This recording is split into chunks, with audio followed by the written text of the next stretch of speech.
All right, gentlemen. All right.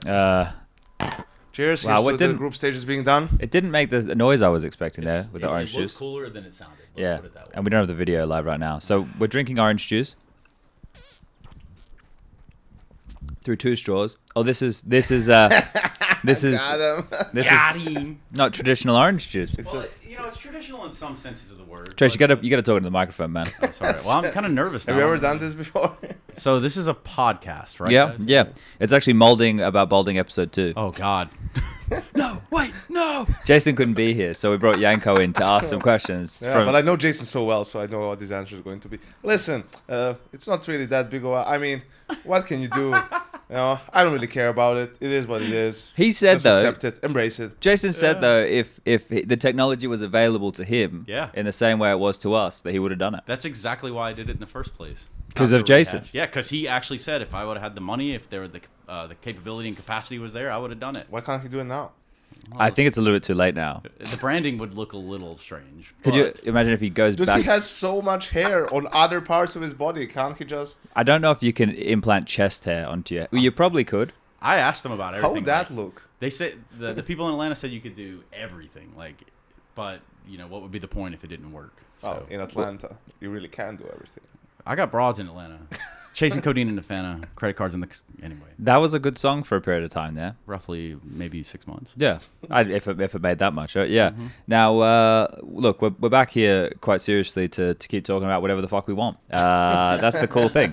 We don't have to talk about anything in particular. So what are you thinking for the first time, Chad? What are you thinking we talk about? That's a good question. Like I've tried to be complaints. Well, no, I have some questions from viewers at some point for the day. So we'll get into those. But normally I like to start with something not Counter-Strike related. Mm-hmm. All right. Do you have anything not Counter-Strike related? Or do we want to get out some petty grievances? I went, so after group stage ended, we all had like a bit of a relaxing night. A few drinks were had. So a bit hungover on the next day. We were discussing dinner plans. There's this nice like sort of, not steakhouse, but there's steak, Italian. It's a pretty nice restaurant. But by the time we realized we were capable of going there, plans were already made for an Indian restaurant. So of course, yeah, as you do. I'm like, okay, I'll go. It's about the company, not the food as much, right? And I'm not really a fan of spicy food. So you can imagine that I'm not going to have a great time at an Indian restaurant. But yeah, we went. I'm always open to try new things, Trace. You know that. Wait. Yeah, I mean, to a degree, I do know that. That's true. Yes, you're right. Yeah, so we were there, and it was like a bunch of people. Haku, Shocks, Harry Hugo, Rushley and MC. Rushley? Darth Mike. Rushley left the house? And Blay, of course. So yeah, we went there, had food. First we had to wait an hour to get our food, so that wasn't fun. Right, the service wasn't great. Tali House in Katowice. The service, guys need to improve on that shit. The food was alright, but I guess, the other guys liked it and really like Indian food. And Darth Mike, who had a very important job for the HLTV Confirmed podcast. He was the guy handling the crowd mic. He was. So he was getting very nervous that the food was late, right? Yes. Because he had to be there at a certain time, make all the calculations, check the technology. Make sure the mic was working mainly. Equipment, make sure that there's people there to hand the mic to. Yeah, that's so he was just, when the food arrived, I think he ate this because it's like smaller portions. Yeah. 5-6 things so you can try them. He ate it in like 3 minutes. Poor guy. And ran out. And I thought he was going to shit his pants on the run over there.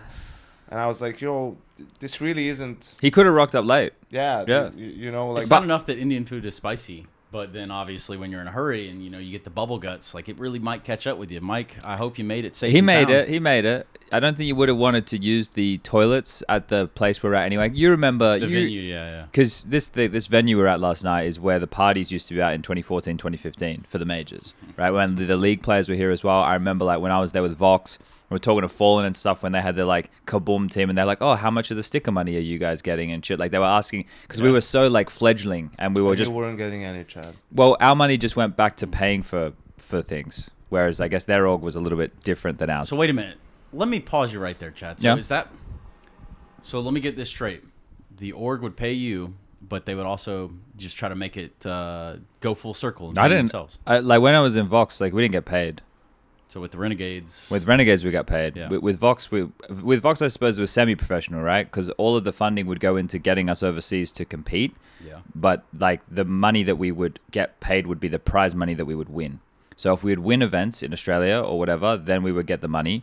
But otherwise, all of the money that we would get from like the sticker stuff would be to just go back and pay for more trips, because that's all we wanted to do was play, right? And then when we became Renegades, then we started getting paid to get.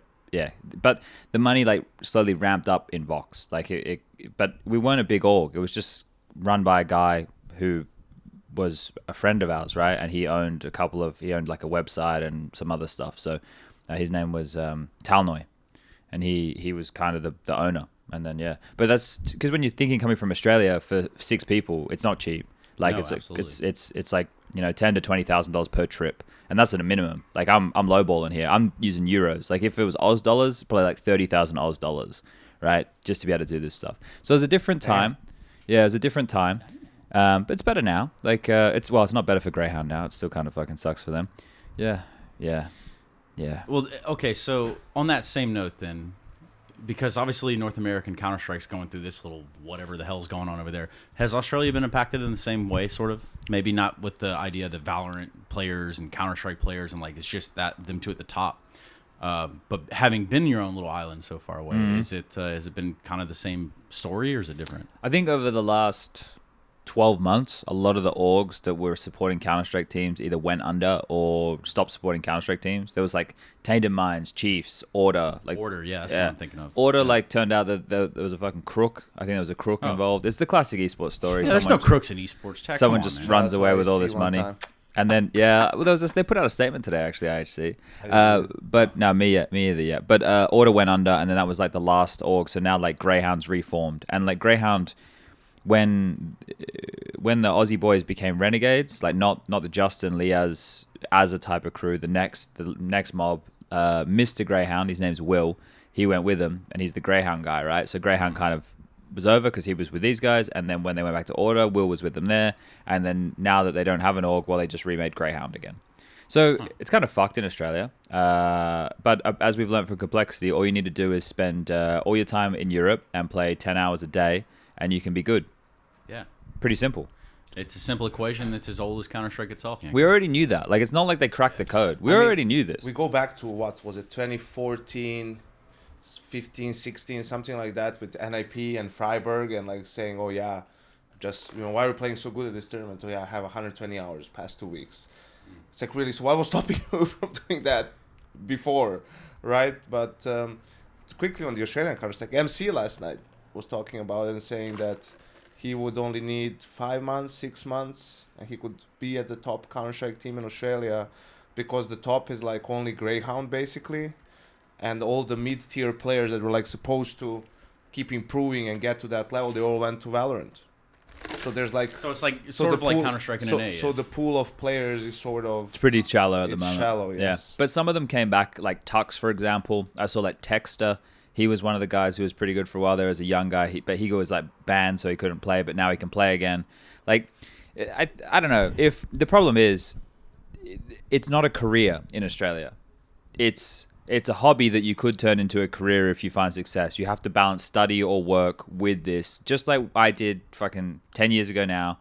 And if you break through, great. But I think it's really difficult without support from your family or something like that to be able to do this full time. Well, we had a great chat yesterday, Chad, during media day with the mental coach from G2, Edward, and from Vitality. Lars, yeah. And it was Mind awesome. Body Games, is it? Mindbody Yes, Esports. Mindbody Mindbody Esports, yes. Oh, it was close, And sorry. it was like a 20-minute chat, because that was what was allotted, and like the slot and the content piece, whatever. But I feel like we could have talked for 2 hours with them. Yeah. Like it was very insightful. It was very, fun for me to listen to and them talk about these things, because it's something that obviously Chad was talking about, didn't have those mechanisms when we were playing, but also when I was coaching even, right? It was something that I was trying to instill some of the things that they were talking about, but couldn't really either do it properly or get the players to buy into as much, or maybe was lacking some support to do it.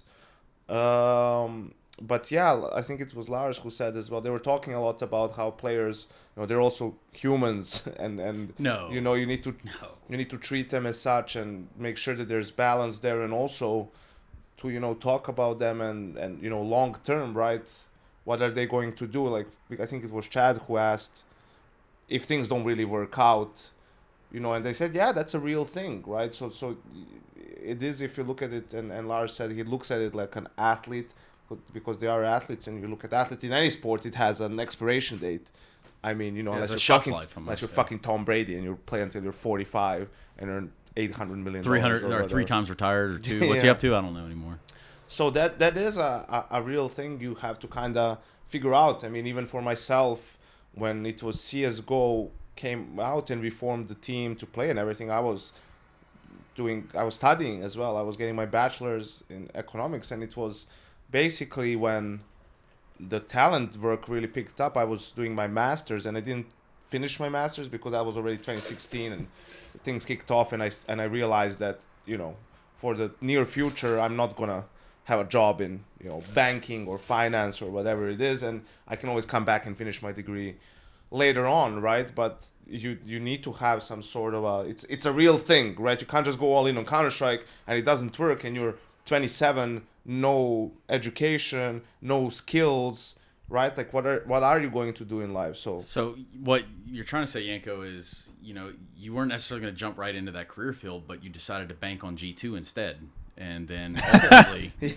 yeah. I mean, for me as well, I quit playing to finish my. I'm turning Trace out 1 second. Yeah, I quit playing to get my degree, because that was when sort of people started to slack off a little bit. I didn't commit to playing to be the best in our region. It was like try to be the best in the world on paper and whatnot. And when I saw people weren't putting in the work anymore, I thought it was a waste of fucking time. Kassad, man. I just want to say this on record. Fucking Kassad, man. All right, now I feel a lot better. Thank you so much. Get it out there. He won't listen to this. Oh. Yeah, just like Jason doesn't listen. Yeah, he saw the comments from the last one, right? Yeah. So every time right now, because we know Jason doesn't listen, which is fine. It's okay. He doesn't have to listen. But we get our listeners to make some comments and tag him in tweets. So he doesn't know what the fuck's going on. But at least the listeners are playing ball with it and having some fun with it, which I greatly appreciate it. Yeah. Yeah, I don't think there's enough appreciation for people out there that listen to podcasts this day and age. Most people just want to digest TikTok form content and stuff. So yeah, if you're listening to this, thank you very much. Long form motherfuckers. Yeah, I need to have a quick little vent here for a second. There's 2 things. I just want to. This is a safe space. I want to get this out. We don't have to talk about them. I just need to say them. I'm ready. And I'm unloading the backpack, Yanko. Shit, I know what that means. Yeah, well, Lars was in Special Forces from Vitality for 25 years. I had no idea. That's a long ass time. I don't know how much action a Danish Special Forces officer sees, Trace. But I mean, 25 years sounds like a lifetime commitment. Like, you do 20 years in the American military and they're promising you, you get to retire. Well, it's fucking bullshit. But anyway. We love the USA though, don't we? No, fuck. I mean, yeah, love the USA. USA. USA. Yeah. USA. Anyway, the 2 things that I want to vent about. First one. The Nord Stream. No, we're gonna get banned. And banned from YouTube. Sorry. Again, thank you, Trace Stannis. I said your stream. Sorry. But no, the first one is why ESL still using ESEA when the company is now ESL Faceit Group, and ESEA hasn't been good in, I don't know, ever. Yeah. So that's the first one. Just why? You can use Faceit. Just use Faceit. Stop being stubborn. Stop thinking your product is good. It's not good. Just use Faceit. So in that junction, let's just clarify what that impacts, because we have things like qualifiers, right? Like when you say ESEA not as good as Faceit, yes, that makes absolute sense to me. It's just causing issues, right? Everybody uses Faceit every day. People only use ESEA for tournaments. People don't really pug on ESEA anymore, right? I know people that delete ESEA as soon as they're done with their matches and just re-download it every time for their own reasons. I don't know. Because that's how much they hate it. Yes, like everybody they don't want it on their computer. Yeah. So look, it's that's something I needed to get out in this safe space. And the other one, if I read another fucking comment of someone going, "Oh, ESL has really lifted their content game at Katowice. I am going to lose my mind. We, and I say we because we have been involved in the content of the different levels over the last, I don't know, 2.5 years. Even during COVID, we were doing skits. Me and Alex did the Matrix one. We did the American Psycho. The American Psycho one with the crosshairs. We did the coaching one with me and Trace, right? At YNk and SPUNJ. Right? We did some skits back then, but not only that, like the level of content that we've been doing and contributing with, and ESL has been pulling off in terms of trailers and frag movies. Nobody is even close. Why is anybody coming and saying, "Oh, ESL have lifted their game because of this TO"? You're not even watching the broadcast. You're just puppeting something that you heard someone else say on a talk show somewhere else who isn't watching the broadcast. I fucking watch all the broadcasts. Yeah. I can tell you unequivocally, it's not even fucking close. Okay, safe space. It's out now. Yo, we could actually, I have no doubt in my mind, with the tools and the resources and the people that we have, we could shoot a full-on fucking movie if we wanted to. We probably will at Pro League. Yeah, we probably end up will. Mini-series. Like a mini-series, like probably Queen's more. Gambit. Yeah, or Band of Brothers. Like something similar, but maybe a little less in cost. Dying. Less dying, less cost, less cold. But can we have Tom Hanks? I don't know, man. That might eat into the budget a little bit. But we can try. We'll try. We'll send him an email. No, I think that it's kind of untouchable. Hell, even the stuff we did at Cologne with like the confessional stuff. Yeah. That was sick. I was never Your even in the acting's same so good, by the room way. with the players. That's the level that the ESL team is on when it comes to making this content. Not once was I sitting there with Nico. Not once was I sitting there with James Ernie or Kerrigan. None of that. It was shot 2 separate times.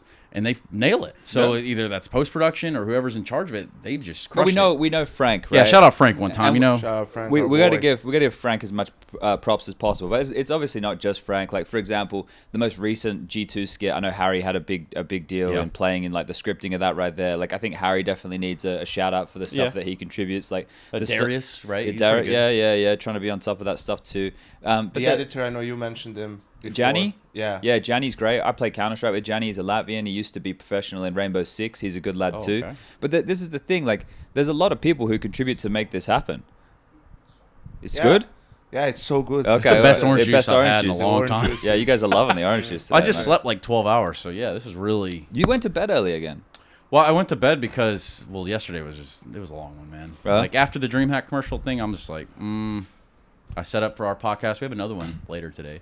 Oh, that's The right. You cloud guys are doing one couch, tonight. right? Yeah. Yeah, you're assuming rehearsal finishes on time. Oh no, I've Well, already we talked to. I talked to him straight up. I was like, we need to go do Understand. this. What time is it? 7 p.m. here. We probably need 7:30. We need to be on. Is But that okay? So is that why they wanted to do rehearsal earlier? And I fucking no? No. That was just What randomly. do you think they're going to move rehearsal times for me and Trace? they could do.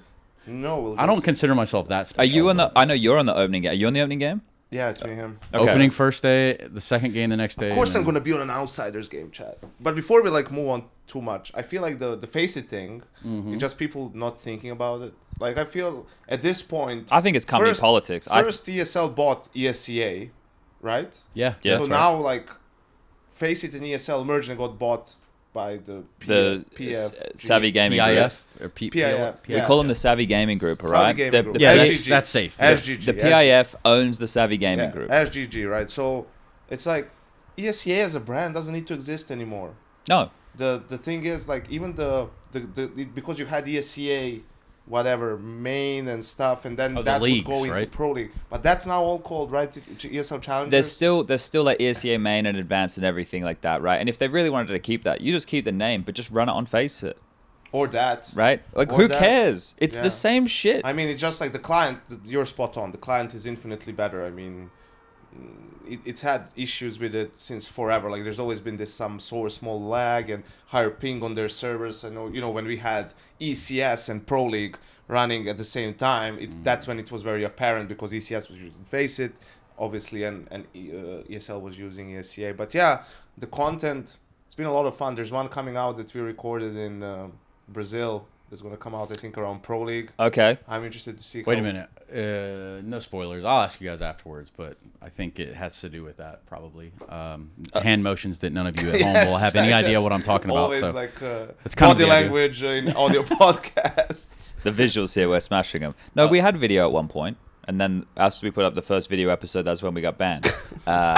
So I don't know if there's any correlation there. I think it was because Chad's feet were in the shot. The whole let me time. ask you that then, Chad. So when you saw that well, I'll say your channel. When you saw that it was banned, Yeah. was that more like a immediate sink feeling, right? You're like, oh, fuck.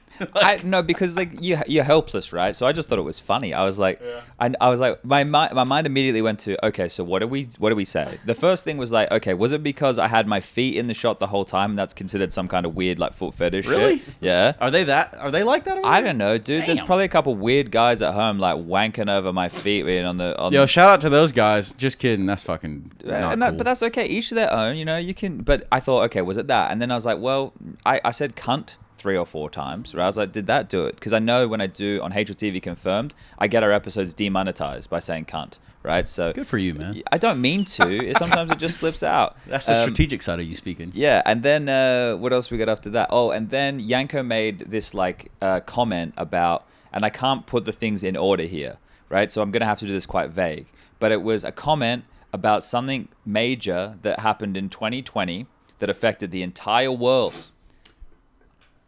Oh, You know that thing? That shit's still rendering, fam. damn, I don't know. I'm drawing all blanks. But then he made a reference to that thing potentially being a way to track people, right? Because of the way we were fixing that thing. oh shit, you guys went conspiracy level. No, he just made it. This was a fucking off the cuff remark. It wasn't, Yeah. and he just said, but we carry telephones around with us. I see what we're going here. You know, so I actually had that conversation with someone the other day. It's like, what's the big stink about some balloon flying over America when obviously? Oh no, banned again. I'm not trying to get you banned. Sorry. But that was it. That was it. That was yeah. it. And then we got banned. But it's because I think the words that Yanko used in like somewhat succession probably triggered the AI to be like, oh, ban these So guys. you think it was AI that does that? 100%. then? That's Allen Iverson taking care of everything. 100%. AI is going to do all of our jobs soon. who, Allen Iverson? Yeah, well, no, yes, him and the artificial intelligence. That shit is crazy to me. And ChatGPT. I've got a real confession to make since we're airing out dirty laundry, and that's what this podcast is Actually, I about. just did some dirty laundry in the sink. My socks are You currently did them in dry. the sink? Yeah, man. Damn. It's been a while since I've done that. No, I had to go speak to my local high school, and I was sitting Oh, there. you did a presentation. Yes, I did a full-on presentation, like Well, PowerPoint slides. Did he do it really? Well, this is thank you for the spoilers, you motherfucker. Look, what I'm saying is, eventually at some point, I'm sitting here racking my brain, like, what else? What fuck? You know, what do I put on these slides? How do I make this like a great thing so that these kids don't think they can just sit at home and play Grand Theft Auto all day and be in esports or video games in Maybe the they industry? can. Look at Kiyoshima. I get Kiyashima. Nonetheless, You yeah. said Grand Theft Auto. He does GTA 5 RP. Really, RP. Yeah. Damn, I would have never didn't guessed know. that. He plays with Silent. I don't know what their character names are, but they're like their own gang. Dude, that Chat GPT it's Chat GPT, like the one you can type to. It's like, can you explain this to me? ? Or whatever. Yeah. And it comes back like people are never gonna have to write essays again. Like, why would you ever bother when you can just go in there and simply get the answer that's gonna already blow your own answer out of the water? But this is the thing, right? So when we were Fuck kids, them professors. When we were kids, the math teachers were like, oh, you can't have a calculator in your pocket, and we fucking do. Not only do we have Every a day. calculator, it's a timer, it's a dictionary, it's a fucking camera. Take us to the moon if we wanted to. It's everything, right? crazy. But then now it's going to get to the point where it's like the kids are going to be told, all right, guys, you're going to have to learn how to write this essay or whatever because there's not going to be something to do it for you. And it's like, well, actually, now there is. And it's now being integrated into fucking search engines, right? Like the Chat GPT is being used with Microsoft on Oh, I saw that, yeah. on Bing. And then now Google are like, oh, fuck. Like, what do we do? Because They have Bard. yeah, but there's a shit apparently. Where's I don't Jeeves know. at? I When just we saw it. like We no could one- ask- the original AI Oh, guys. shit. Bring back Jeeves. Jeeves. This would be the time for the resurgence of Ask Jeeves if there ever was one. AI is gonna fuck though. It's absolutely gonna fuck search engines, which is yeah. which is a big part of how Google makes their money, right? Because AdSense and and because like paying for different things or whatever. And now whatever the AI gets fed, it's better than a search engine because you get the answers. You don't even need to search for the answer. You just put in what you want, and it's gonna give it to you. Yeah, and it's usually pulling it from probably one of the most credible sources it can find, right? Like, so- Wikipedia. yeah. Oh yeah. Well, we wrote most of those pages ourselves. Donate to Wikipedia, guys. Keep My it next alive. grievance is my next biggest grievance, guys. Just to kind of shift us here, Chad. I see you've got a desirable picture put up in your room. You don't have a of yourself. desirable photo? I'm not saying that I even realized my own photo was in my room until night one when I looked up there and was like, holy shit, that's me on the wall. And You think that was in the middle of you jerking off? Yeah, it really ruined the rhythm. It never came like that, did you, Trace? It ruined the rhythm. Not only did it rhyme, but damn, And again. it was a bad time. Like, I just have to say. Oh shit! You don't like your photo in your room? It was just, it's so subtle. Like, if you look at this setup right here, so let me just describe this to you all at home. There's 4 pictures in picture frames. From TV, around Katowice. They're all pictures from around Katowice. of like architecture, you Yeah, know, so black black and and white. white. There's a TV. It's a Samsung, probably like 30 inches, maybe, give Probably or about take. 40 years old. Yep. Yep, it's seen some shit. And then there's this massive, nice photo of Chad right above it. But if you're not paying attention, you kind of wouldn't know the difference. But Chad, at least you're smiling up there, man. Yeah, but that's rare.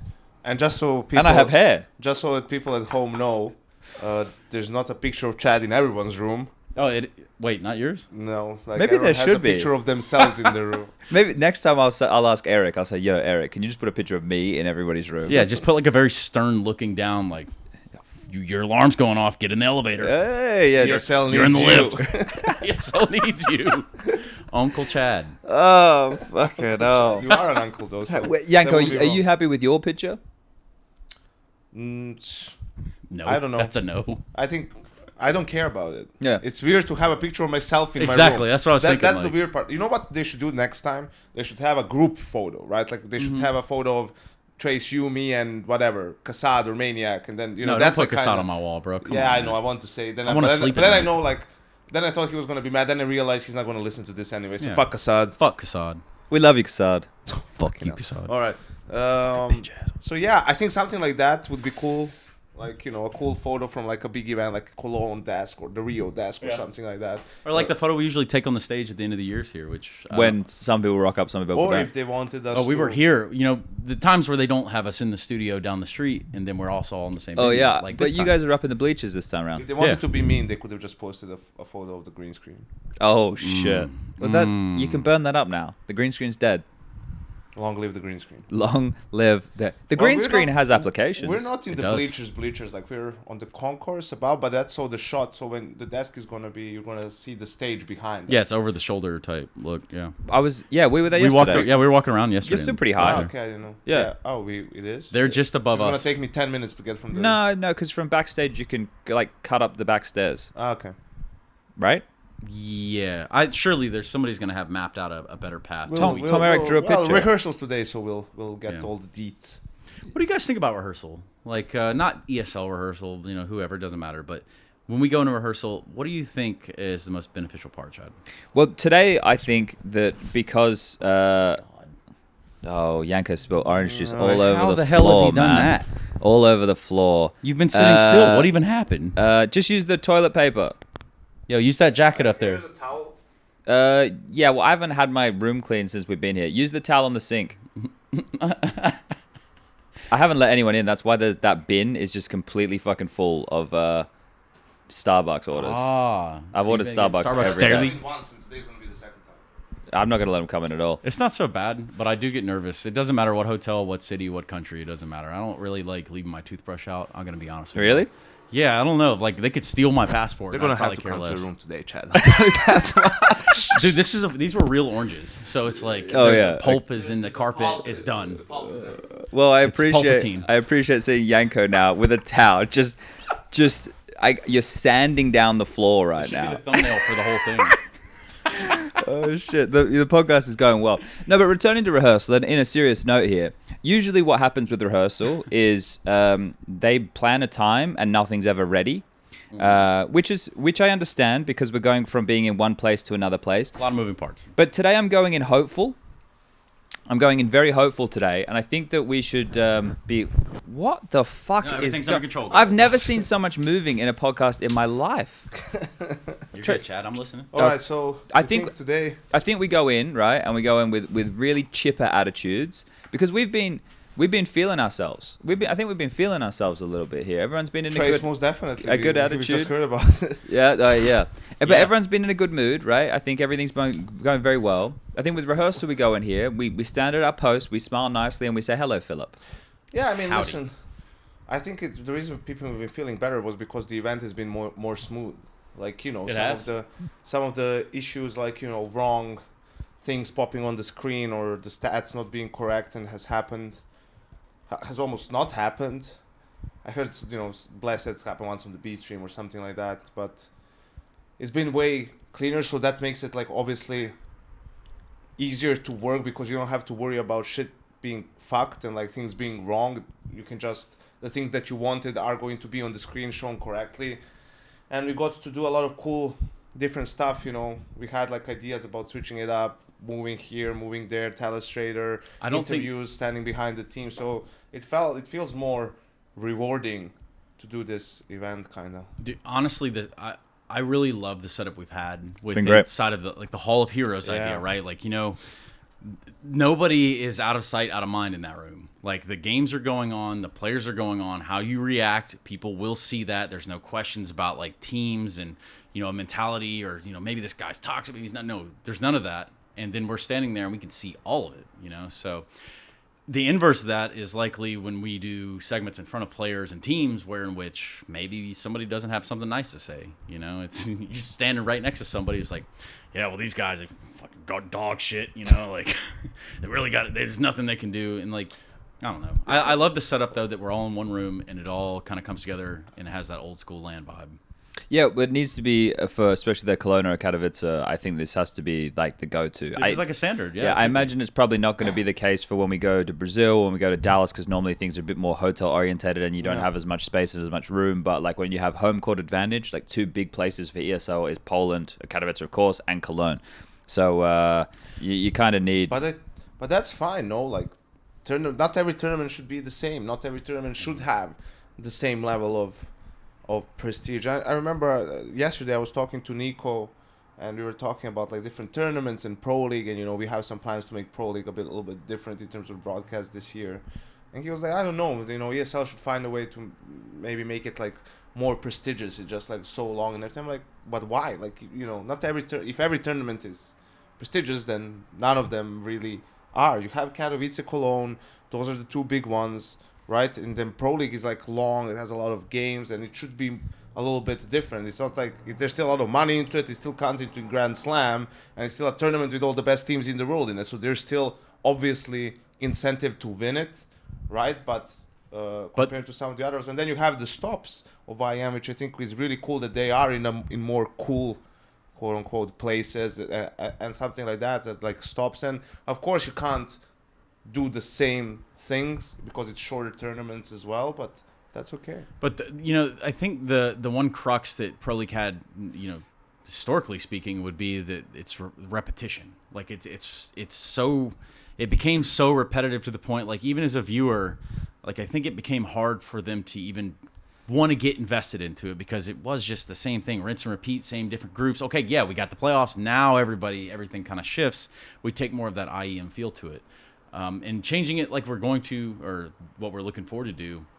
We're going to have a meeting about this later today anyway. Yeah, I think it's going to be sick. Like, I think that there's going to be a real evolution process in real time right now in front of us about Pro League specifically, Yeah, I don't want to like be part of this thing where I'm like overselling to the listeners and stuff. No, but I'm not like, giving them gold. No, but I'm in the same, I completely share your same mental sentiment, right? Like I think that if we're going to be emboldened to do half of the things we want to do for this season coming up, we're going to put on a fantastic little broadcast, right? And that's the thing. Like, it needs to be entertainment while the Counter-Strike's on. Pro League, now, with the way that they've reverted things, like, because we've gone back and forth so many times over the season, is giving options to so many different regions, right? Like, just listen to some of these names. Rooster from Australia, Rare Atom, ATK, 00 Nation, Greyhound, Imperial, Fours, Eternal Fire, Movistar Riders, Pain here, MIBR, Evil Geniuses, Yanko's favorite, Saw, IHC, favorite. Right? That's do you half get them confused of the teams. Usually, or but that's half the teams, right? Who are from regions that we don't get to see play too often. IHC just played great at this event, right? Imagine if you come into this and fucking Rare Atom play well, or these ATK boys who are always 00 Nation. I don't feel like I see play ever, right? And like Taco and Cold. Yeah, exactly. Like these are household names. And this would be cool to see, and they'll get to go up against some bigger names. Will it be the blockbuster G2 versus Navi fixture? Will it be a FaZe versus I don't know, fucking Liquid? Or Vitality, right? Like, no, it won't be that every day. But then when we get to the playoffs, it will be that. So you get 4 weeks where we get to offer you up something a little bit different, and that's where our creativity is going to come into play. right? And hopefully, I don't want to give away too much about what's going to be happening on the show. I want people to tune in and see. But then if we can deliver and it can be entertaining in the way that we think it can be, people are going to want to watch, and not just for the Counter-Strike, right? Yeah. And that's part and parcel of this. It is something different, right? It will be something different.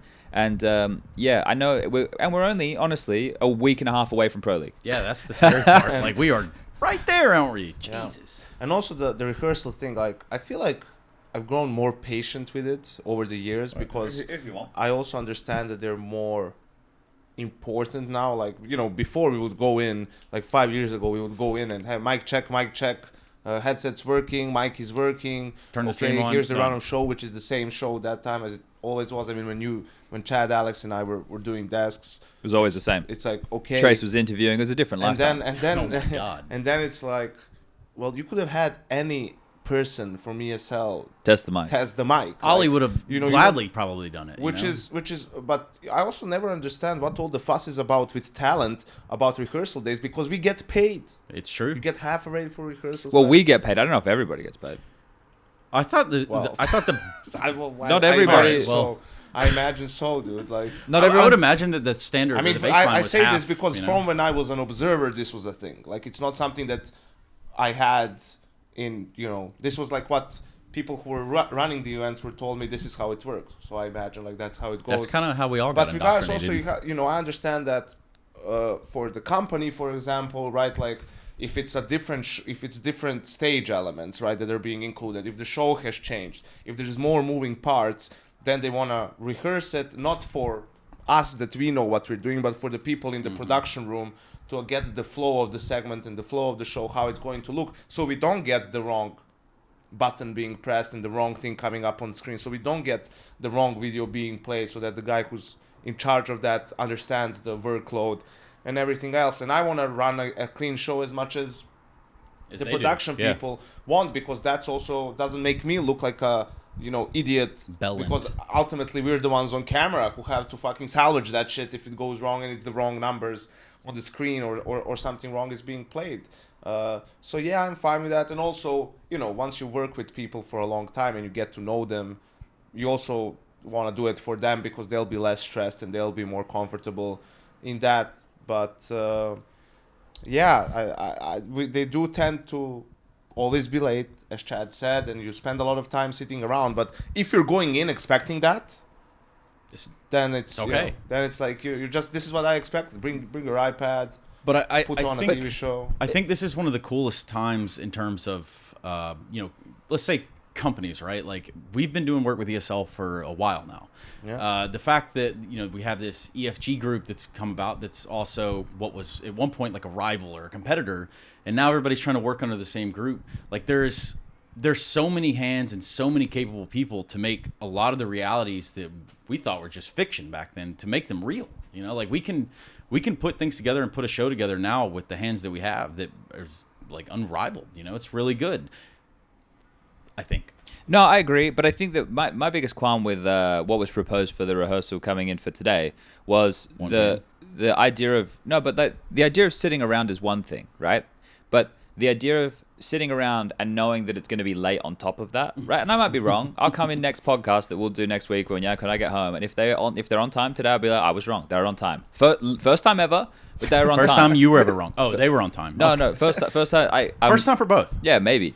But the thing is, it's also, this is a time, and I know a lot of people right now, like for analysts, and I know for me, today is like a prep day for what I'm going to go do for work tomorrow. It's a bit of a breather day too, I don't need a day off. Yanko's not for right. you guys, I yeah. get paid today, and I'm happy to go in and rehearse. If it's at 4 o'clock, right? Well, we'll have to go in at like 3 or 3:30, I assume, with the shuttle, whatever the fuck it is. I don't know. We haven't gotten a time just yet, but I will go in there and I will stay there from 4 o'clock for as long as they need me. Yeah, that's right? essentially what I I don't do. have an issue with that at all. But going in at 1 o'clock to have a conversation, to then have a break for a couple of hours, to then rehearse at a time that isn't going to be ready at 4, then I'm going to start having Yeah.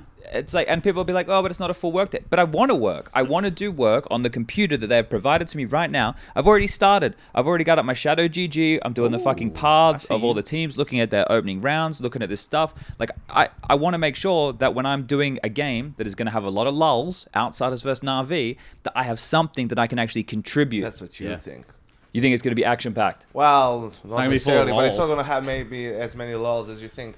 But here's Lol, my lol, pet lol. peeve, Chad. It's not fucking rehearsals. It's those motherfucking call times, right? Call times for show days. So Day one's fine. if a game starts, one's okay. if a game starts at noon, pre-show usually starts when the desk goes live. It's like 30 minutes before, maybe 35 tops, right? So for an 11:30 on camera when you are, and let's say you even add 10 minutes on top of that to get mic'd up. Yeah. So Kinda have to 11:15, now, you need to be makeup on, in position. People are, micing you up, and you're standing there. If producer wants to have some final words with you or whatever, Any I last don't words need before to you be step in into the gallows? studio at 9:30.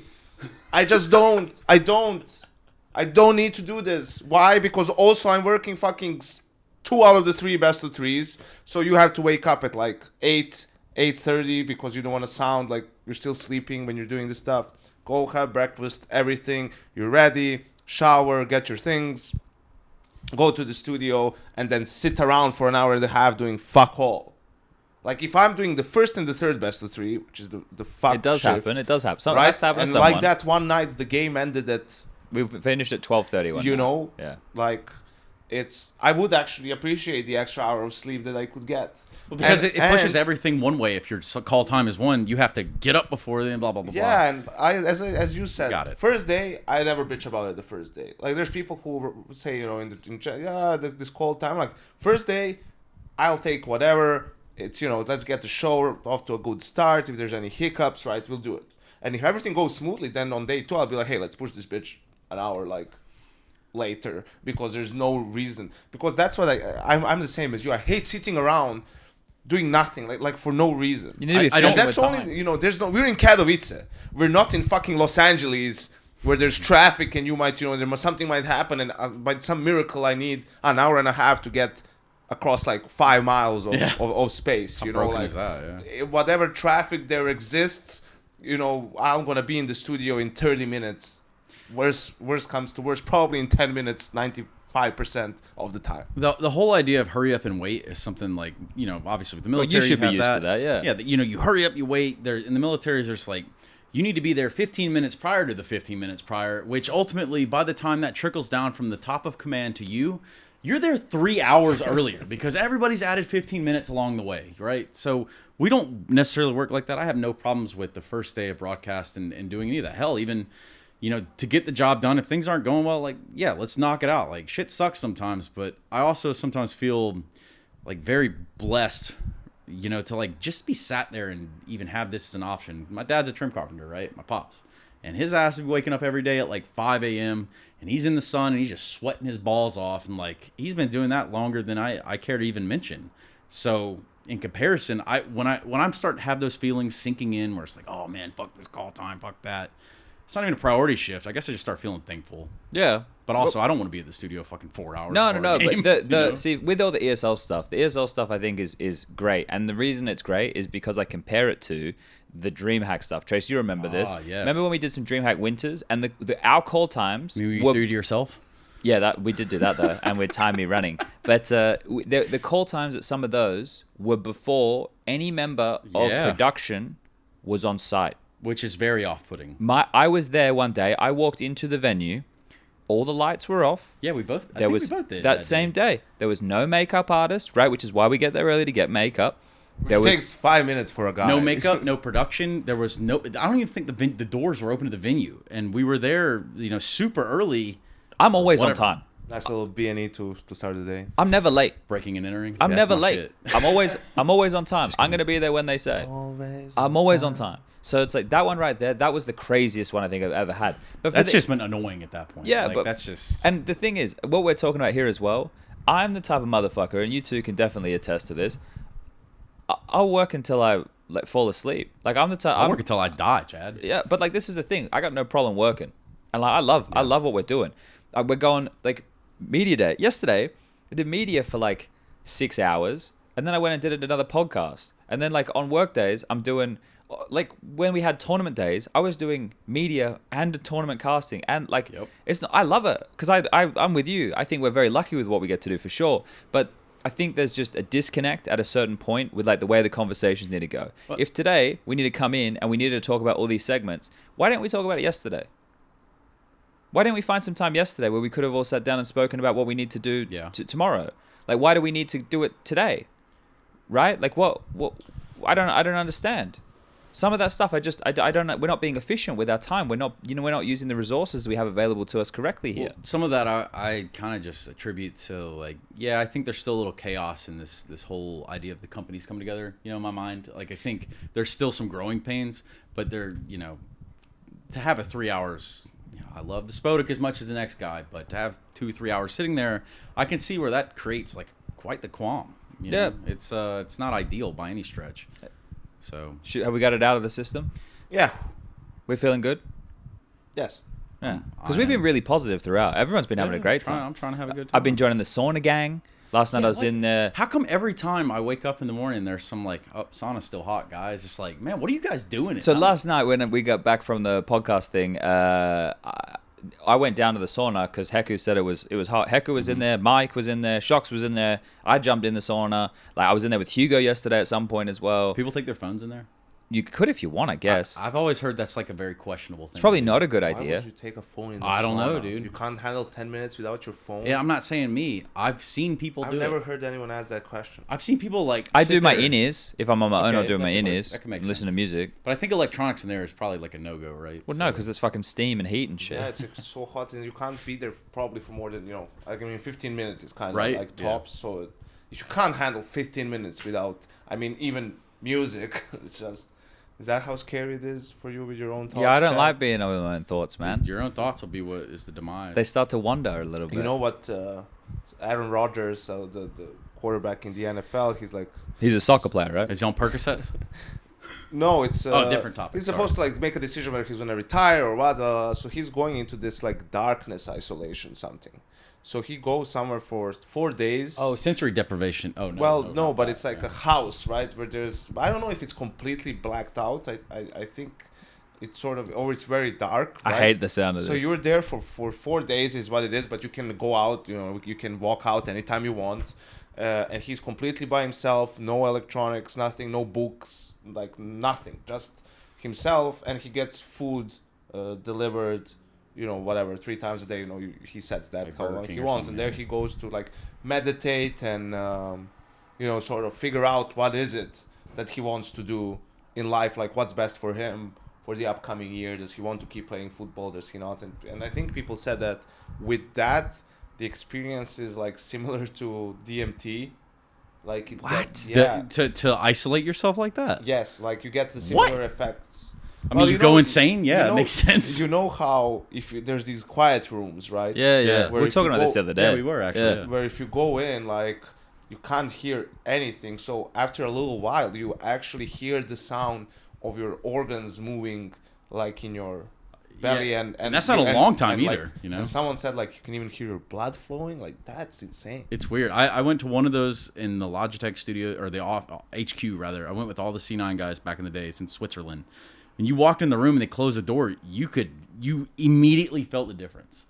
And it's so like, it's kind of like overbearing because everyone around you, you're like trying to talk to people, but it's like even strange to have a conversation in that room. 'Cause Yeah. sound just does not travel like it used to.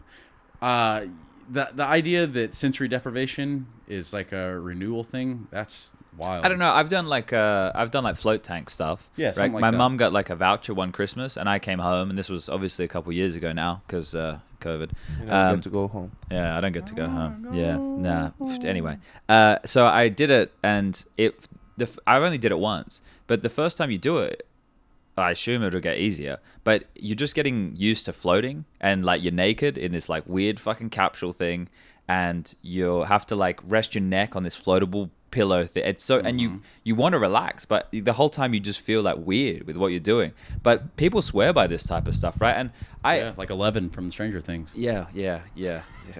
No, but I don't know. All this mental stuff. It's like when I was a kid, I probably would have never really put too much stock in. And this is kind of returning the conversation we were having before about like Lars and Edward. Like all the stuff they were saying, Yanko, for kids when they'd hear that, it's not gonna resonate. It's not gonna end up. It's gonna go in one ear out the other because I don't think it has any it's not tangible in their life at that moment, right? Well, also depends. As they said, the new generation of players is like being better at it because they're coming into, and the first experience they have, that stuff exists True. already, and it's there, and the people who are already on the team maybe are using it. The problem was when it just started being a thing. So when Australia started doing it, when I came into MIBR, for example, we also had a guy for that, but the players weren't very receptive of it, because they had, a lot of success previously without any of that, and a few preconceived ideas. Yeah, the same ones that don't train to exactly. resolution to save their lives or sensitivity or anything like that. So the guy couldn't really get them to buy into any of the, talk, so to speak, which I think could have been helpful. For example, I know Fallen enjoyed talking to him, and I know it helped him a little bit here and there, but yeah, it was a super interesting talk. I don't think a lot of people take into consideration how stressful it is for, say, like a new player or a younger guy that's like maybe fresh out of high school to jump into the server and get kind of thrust into this position of not only attention from the outside or attention from this community that you've kind of maybe felt like you're on the fringe, and then, okay, now you're in the spotlight.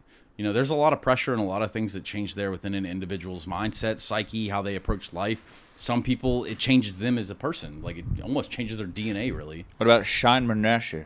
Shine Monashi. Well, everyone loves a bit of drama, right? And this tournament actually had a good amount of drama, man. Like Which drama? Some roster dramas. Oh, the Flames thing made me sad.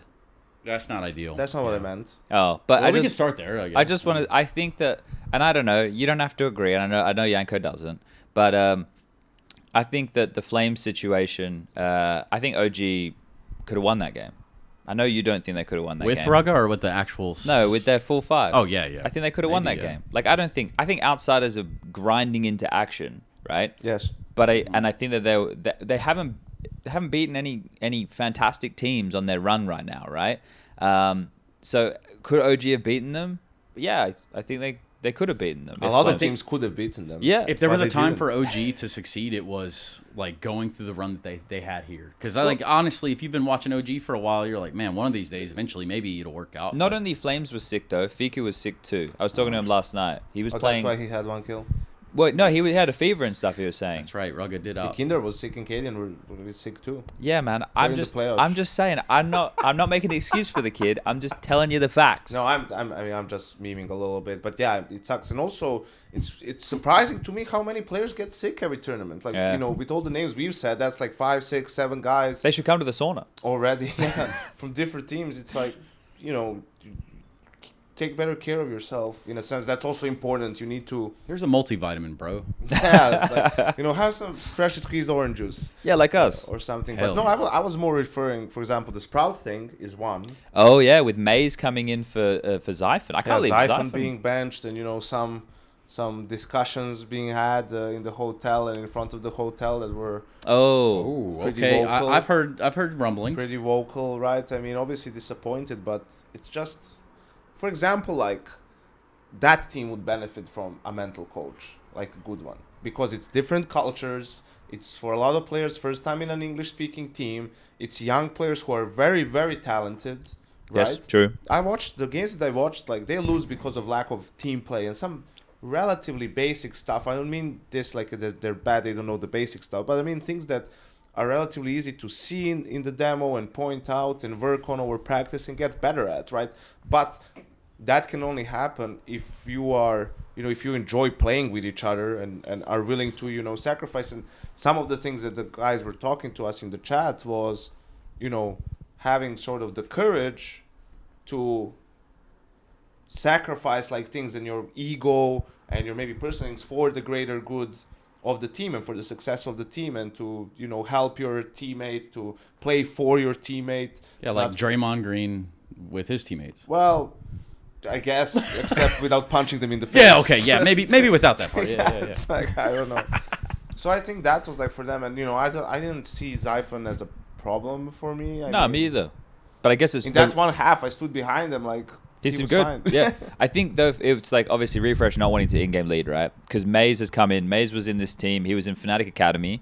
And then he was playing with Snacks in the Let Us Cook team. So now Snacks has lost a teammate here already. But Let us cook. yeah, well, I don't know. I was talking to Snacks last night. He's a Broncos very funny County. guy. Let's ride. But That's why when I join ARAMs and League of Legends, I just type in there immediately. I'm like, ARAM Nation, let's ride. And I know nobody even understands it. Then people don't watch football, do they? But Riot don't let you use microphones, do they? Well, I think you have the option, but I type it out. Like I don't Okay. want any misconception because I don't want to get banned in case I do say something, on mic. So. Yeah, fair enough. Yeah, What could you possibly say? Yeah, that don't would worry get you about that, banned? man. Mind your business. I'm Keystone. Yeah, give me that damn that box, Hauser boy. thing, yeah. Okay. That's another testament to the production, but yeah, go ahead, Chad. Well, yeah, exactly right. That was funny too. I guess Big is another one. That's the big one. Let's talk about it. So Searson out of the picture. What I mean, By He choice. benched himself. By yeah, choice. exactly. Like you think about that. That says a lot of your not only your team stature, but where you think of yourself personally. Like, what was it that made it for yourself? If you wanted to bench yourself. I would guess. say he doesn't have belief that the team can win. that Why else would you bench yourself? And maybe it was getting a little bit too intense for him with all the. the lands. Well, no, but obviously they're trying to find some more success, and if that's not coming, the situation within the team, the atmosphere gets probably more intense. So he felt those two things combined, right? It's like it's not worth it.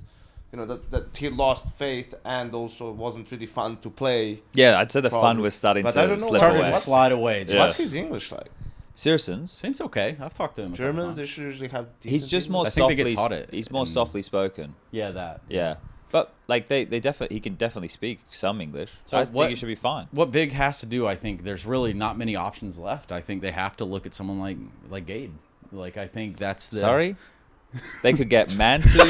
Kidding, they're not I getting don't Gade. think They've tried Mantu that. speaks German. I had this thing, and someone told me he doesn't speak German. No, you're right. That's right. I think it was even Big's manager or something. Yeah, you're I right. can't remember. Right, that was my idea. I think it was Lenz who did say that. Yeah. But I tweeted yesterday about saying like, surely Tabson is reconsidering, and like Lenz tweeted a GIF of like House, like the House MD. Yeah. Like here we go again, right? Because like Tabson is a franchise player over there at Big, right? Absolutely. Oh, I waited pillar. for this. I waited for the podcast for this. Here we go. Because I I wanted like to this. reply to your tweet, but I was like, let's just do it in the podcast. Yeah. So Yeah, that's why I try and so tweet. I this, too. think that ship might have sailed. for Tabson. Yes. Oh dear. Like, To go elsewhere. dude, you have to what is it now? 2013. In 2019, we tried to get him to phase, right? To in-game leader after the Katowice major when we were searching for an in-game leader and stuff, and he didn't want to leave. Big, it's always the same story. Big is like a family to him. I mean, I guess he's one of the co-founders. Like I think he must have some ownership in Right, there, so- surely. it's like I get that, and I can also respect that, but also and then it was Prof who one time replied to me with like Totti, like Totti is a soccer player, played his whole career in Roma, never wanted. He got offers from Real Madrid, this club, that club. He never wanted to leave the club. His nickname was the Prince of Rome, and but Roma won a fucking the league one year, and I don't know if they won the UEFA Cup or he at least like has something to show for it. they Like, did something. They had a couple of good seasons there when they were really competitive. It's like, what did Big do on LAN? When was there any point in time where they you have fun on that considered roulette Big thing? a That was the last. contender? They're in a grand final. Or what? Cologne. 5 years ago, give or take. 5 years. With Smuya. Yeah, 5 years And ago. Legia was running around doing cartwheels? When Yeah. FaZe tilted on the second map and gave away the Grand Slam, by losing to them. Well, maybe they wouldn't have been the Navi. Never mind. So they gave it away here too, though. So Chad is just trying to tilt me, but like the answer to my question is no. They were never a contender. They were probably never even close to being a contender.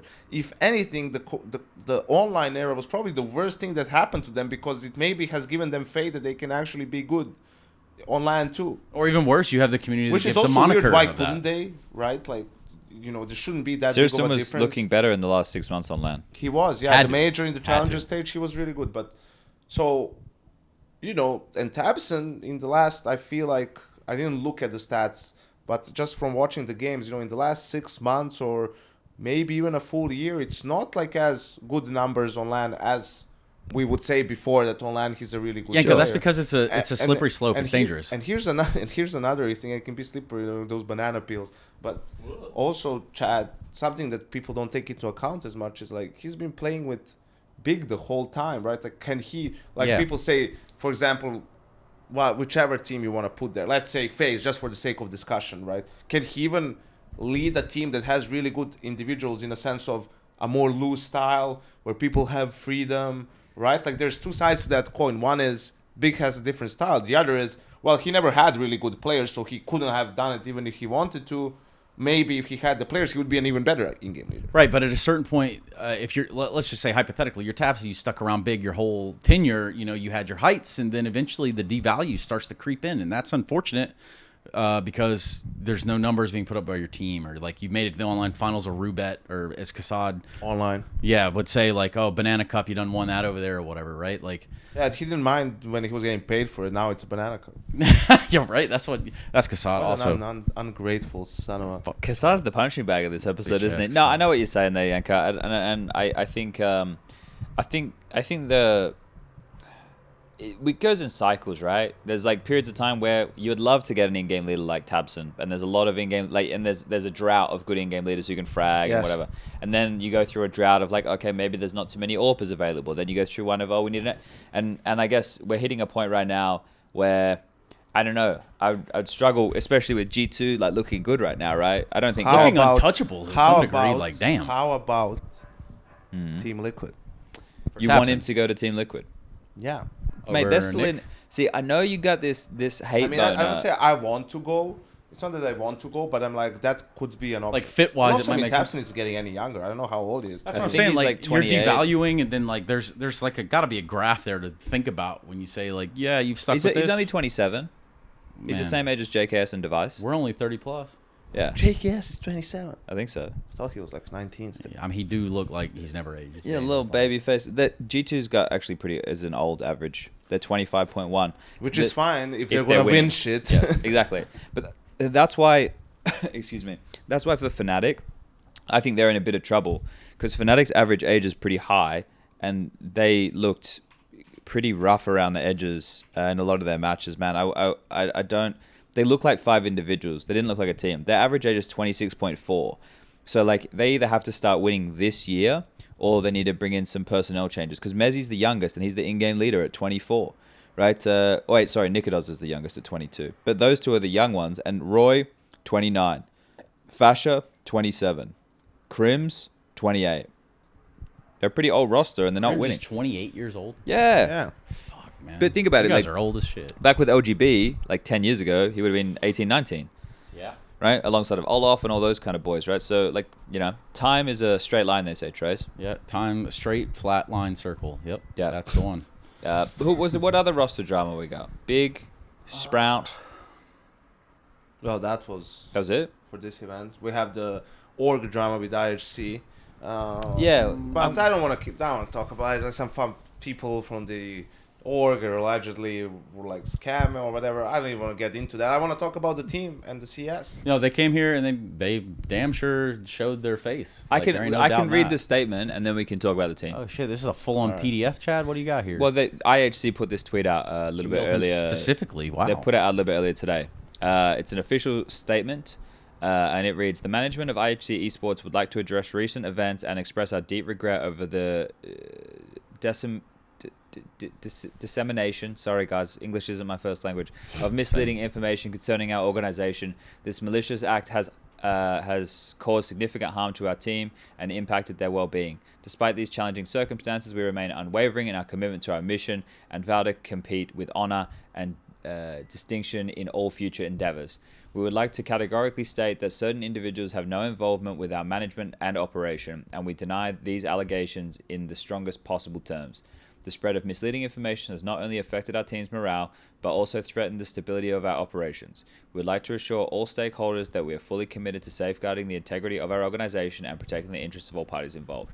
So that's basically 3 paragraphs where they don't say anything. But the Esports org special. Let's talk about Counter-Strike. Where do you want to start with them, Yanka? You want to start with your boy Annihilation? Oof.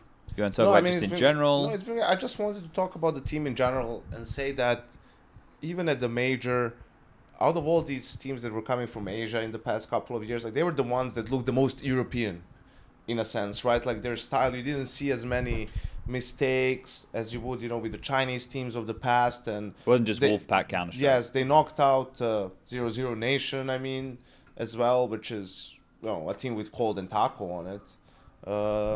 Duma, a lot of talented young players from Brazil as well. So I think there were some signs even, during the play-ins, obviously knocking out Furia, and then Beating Cloud9. That's crazy. And that's after Yikes. losing to them 16-5 on the in the play-in. They The beat opening them game. again in the lower bracket of the groups, and they beat them 2-0, Chad. Cloud9, and I hate Cloud9. Cloud9 is becoming my EGs in a way. Like, even though I like the people on that team, it's like Shiro and Excel are again in the top 10 of players of this tournament. But that's stopped meaning anything for me anymore. Like, I don't even care about that. There's so many. Okay, we'll get into Cloud9. But to finish with the IHC boys, I realized let's talk about IHC, and after 10 seconds I switched to talking about Cloud9. But I just want to say, like, I think it's a great success for them. A lot of times it's like some people are gonna be like, well, what did they do? They beat like one team. Cloud9 is struggling. They just made a Cloud9 change. and Furia. It doesn't mean anything, right? Or that, or Furia, whatever. But it's for the team it matters, because as we talk to the heroic and G2 guys, in their case of winning a trophy, but having got 2 big wins like that just in a series for IHC, it makes you like believe. It legitimizes like, what you've been doing. Exactly. You think like, wait, this actually, all these things, they can actually work. We can actually beat these teams with what we've been thinking and what we've been practicing. It's proof of concept, and that can be very powerful moving forward. Which is the craziest part to me, because I also take into consideration some of the stuff I heard Bless saying on the broadcast about them. Like, where they're situated geographically doesn't necessarily lead to like the best practice conditions, Yeah, So 100+ ping and shit. like, y'all are out there, you might be dry running until your fingers bleed. And if that's what's working for you, well, shit, I guess you kind of came through here and proved that a little bit, right? So They play good Counter-Strike, Yeah. right? And I think that's the key, right? And it's the same revelation with complexity, like that they are playing like proper Counter-Strike. It's well structured, it's got good ideas, and then what comes on top of that is the confidence that the players are going to take more chances, or they understand where a risk is, and they hit that nice multi-kill, and it kind of changes the shape of how the rounds seem to unfold. So I don't know. I think IHC and complexity are the 2 biggest surprises of this event, but everybody would agree on that, right? Whereas Cloud9 and Furia are the 2 biggest disappointments of the event so far, I would say. But like, you could probably put ENT in that category of conversation as well.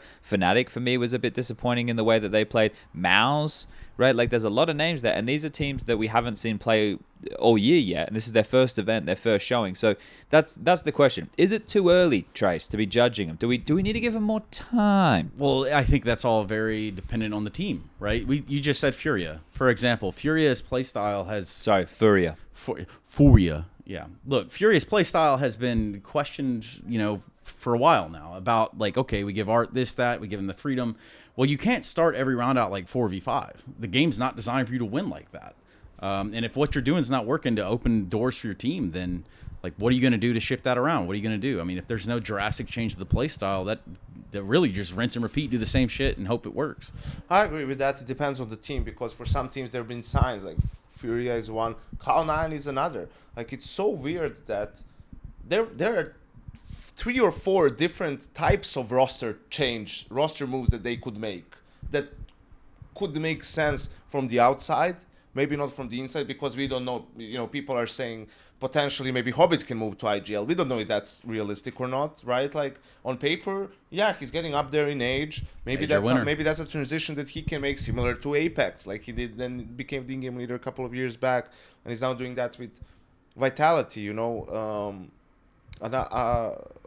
Another thing is, like, maybe Shiro could do it, even though that's probably something that you definitely want to avoid this early in his career, right? But you don't need to look further than Fallen to see that an op in-game leader sort of thing can work. Cadian, Jame, even like if you want to go more Just reasons, saying. but why not, right? So yeah, if that's what kind of has to happen, because for people who don't know, Shiro does a lot of talking in Cloud9 in mid rounds and so on, right? As he is playing with the op, has a lot of impact and moves people around and such. So yeah, there's all these different things, and you changed your support player who wasn't playing that bad. And I can understand, you can tell a little bit from the interviews, like what you read between the lines is he wasn't necessarily communicating too much. Like, he was just doing what he's told, right? And he was doing that well, but he wasn't bringing much more than that to the table, which is like, does he need to?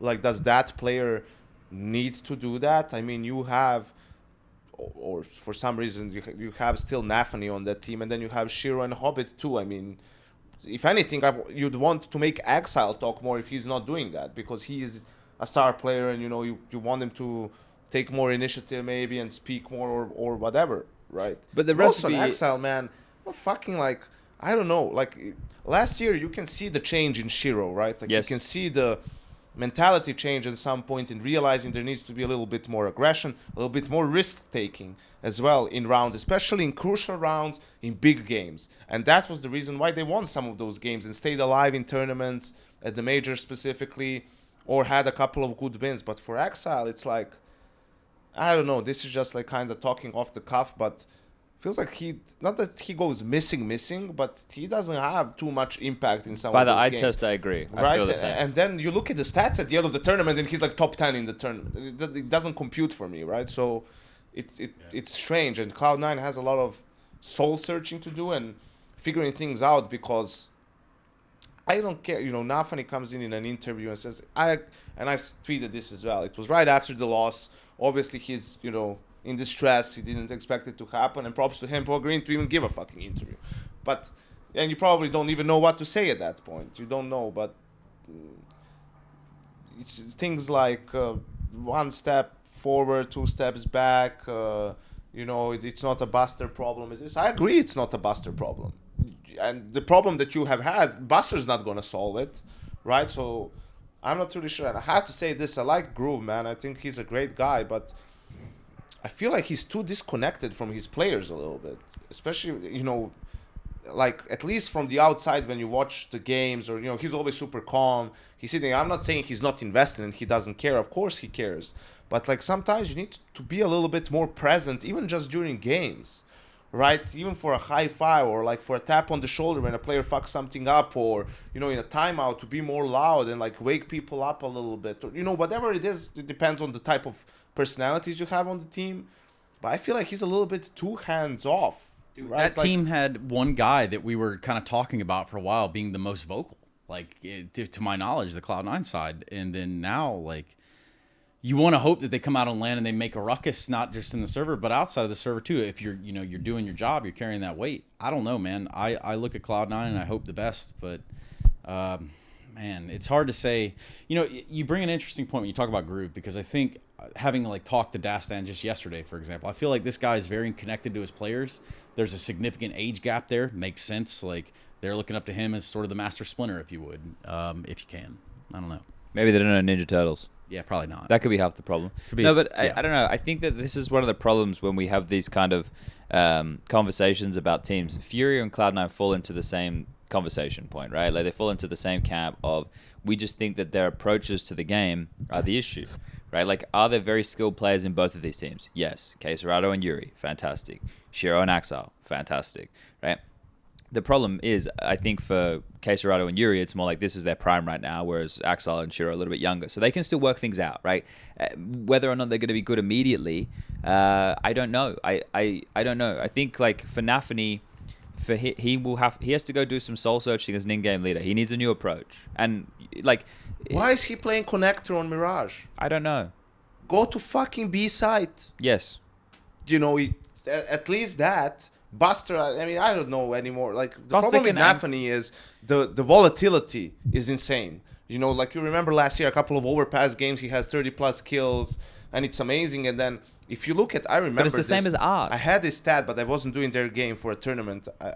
It was a Cloud9 game at the major. And if you look at their series in Cologne, in Pro League finals, and maybe it's one more tournament, like the big tournaments, and you look at the series that knocked Cloud9 out of the tournament, Nafi has like 06 rating, 07 rating, minus 30 KD. Like it's really bad, right? So it's not the problem. That's why when you look across the thing, it doesn't look as bad. But when you look at the key games, it's bad, and you can't have that happening. And another thing that the player mentioned to me as well when I was talking to them about Cloud9 was, well, Hobbit has fallen off.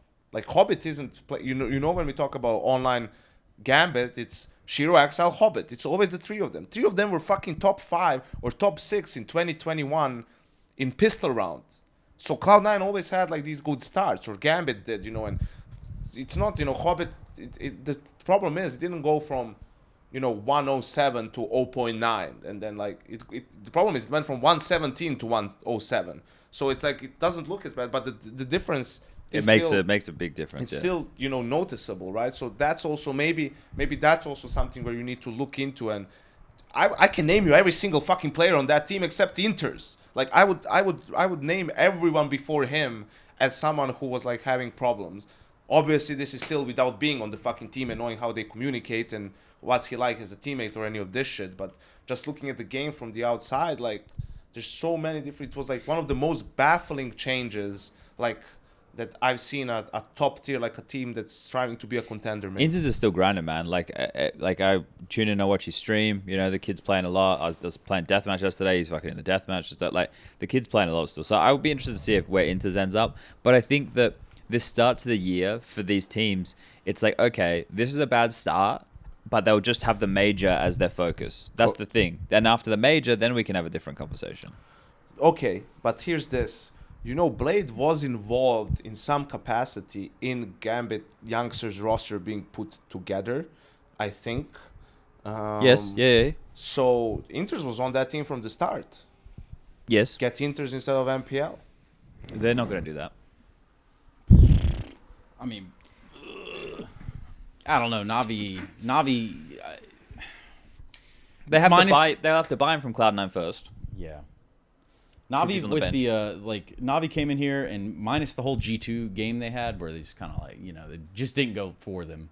Navi came in looking better than I kind of expected. Much better than Blast. Yeah, I didn't know really where to put them on the scale, kind of like G2 on any given Sunday, but definitely for Navi, I wasn't sure. And then they came here and they've done this so far, so maybe. But also, right, with what you just said there, Yanko, if you add Inters, you already have Perfecto. Yeah, but Perfecto is changing a little bit in roles. Like he's getting more responsibility. Yeah. It's not just as clutch, right? Whereas, and I see what you're saying there. I think the thing is the recipe at the moment, if you look at FaZe and you look at G2 in recent history, that you need 4 stars. Well, 4 players who can be stars, right, at any given time. So, and those 4 players, if they all contribute at once, it's not 1 player with 30.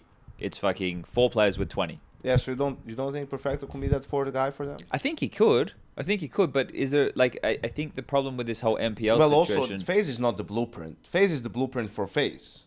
If you have a simple on your team, the blueprint is different. Yeah. And an electronic, right? Like, so, I don't think But simple can't be everywhere. He can't. And it can't be a win condition for the team. And I think one of the reasons why, Navi has been struggling a little bit is his dip in performance, which is... in my opinion, only because he doesn't have the opportunity to play as much Counter-Strike as he did. Or maybe doesn't have the willingness to do it as much. You mean the instability of the life at the moment? Yes. Yeah. Yes, absolutely, Because you remember before all this started, like Simple comes back from Dallas, lands at fucking 2 p.m. and at 5 p.m. he's streaming Counter-Strike. Straight up. It's crazy, Like, I mean, that's what he did here. I think he immediately started playing with Smilja and whoever. And this is a great segue considering what... the complexity guys said, which is that they just played a lot, and Hauser that said that he plays a lot. That's another team that's definitely surprised at this tournament. Played better Counter-Strike, were a couple of rounds away from making the playoffs, playing against outsiders, only team to take a map off of Heroic, knocked out. Who else in the lower bracket? Fnatic. Yeah, they beat Fnatic. Yeah, that was in the first round. Surprising. They beat. Doesn't matter. They beat some. Didn't they beat They Ents? knocked out Ents. Yes, Ents was in the play-in. Ents was the to make it into groups. So yeah, they beat some good teams. Their Inferno has looked good. They're one of the teams that plays Anubis the most. Overpass has been good for them. Oh, they beat Mouse. Mouse. Mouse is another good team. So they beat some really good teams here. Hopefully this is not a one-off. Like, it's a sign of things to come. And I asked Cadian yesterday during media, because they played them, what was the change? What was different with them? And he said that they're a bit more unpredictable. Like, their calling has been better. Like, before it was very easy to read them. Yes, and they only had a couple of strats that they were doing. And also that the players are playing with a little bit more confidence, right? And he mentioned Halzerk Although in the game against them, he didn't go off, but he saw that all the other games he was playing much better, and that Grim is really good. So It's and cool to have. Hazard was insane this tournament. Best Counter-Strike I think he's ever played. Yeah, for a team like Complexity to have a guy like Hauser come in and sort of like, it's uplifting, right? You got a guy that's doing what he does. He's doing his job, kind of over exceeding at certain points.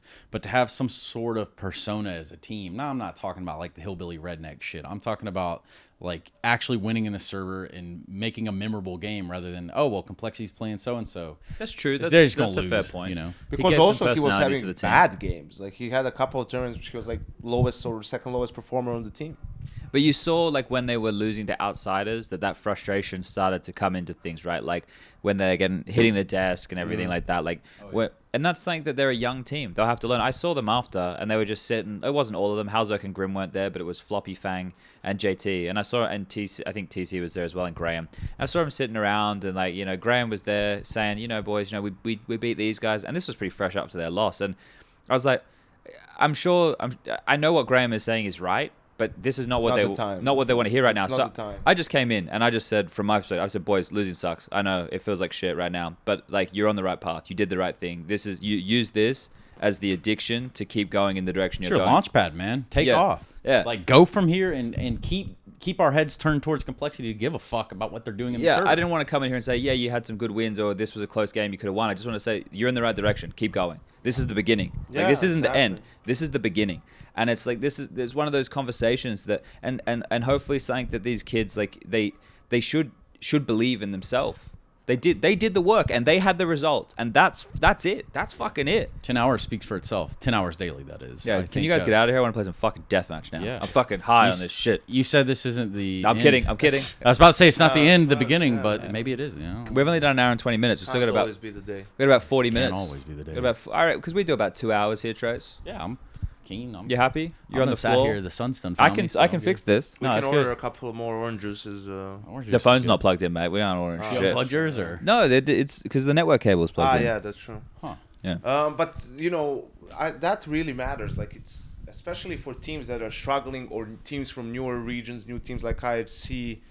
You know, I mean, you want to go back to our first tournament, you know, with Nico, obviously, we had to pay our own fee and like go to, you know, but beating the third ranked team in the world at the time, Lemon Dogs, it's like, wow. Lemon Dogs with Bibby? And that opens doors for you because you get like these practice groups that you can go in and get better and so on. And people, you know, notice you and you get maybe invitations to more tournaments like, you know, whatever, online tournaments and stuff, which is all great. Everyone has to start from somewhere, you know, no one started from Tier 1. So where does EG start then? Started from the bottom, now we're here. We're not going to talk. I'm not saying bashing on them, but it is kind of. I mean, I have to say it's humorous. You come here they and went you suck. to that CCT tournament and lost to Illuminar 2-0, right? So that's the problem.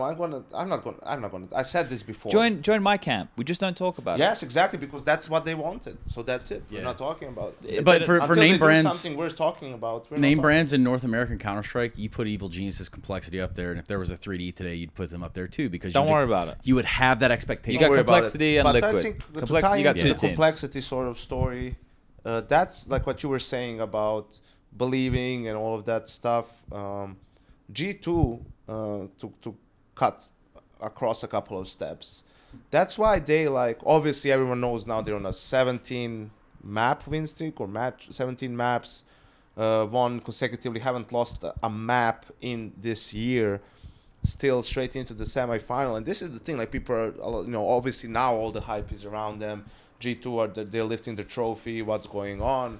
And I'm like, yeah, I had them winning before the tournament started. I still think they're the main favorite, but I don't care if they win this tournament.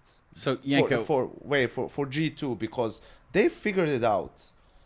This group of people, players plus coach plus whatever, they figured it out. The way they need to approach and play, and what's the way to play Counter-Strike, the way to behave, act around the team, the attitude, everything. So they could lose. They could lose in the semi to someone. They could lose in the final, but they'll be around. You know, like they are going to be a contender now for a pretty long time. I feel like, because in every little thing that you see every time you talk to them on camera and off camera, right? We talked to Edward yesterday as well. It's like they understand what the goal is, and the goal is something much bigger than just winning Katowice, right? And also the timeline doesn't have to be now. Like, it's a long term. We don't want to just win a tournament here or there. It's like you want to be the best in the world for a prolonged period of time. You want to have your own era, and I think a lot of individuals on that team have given up a lot of their,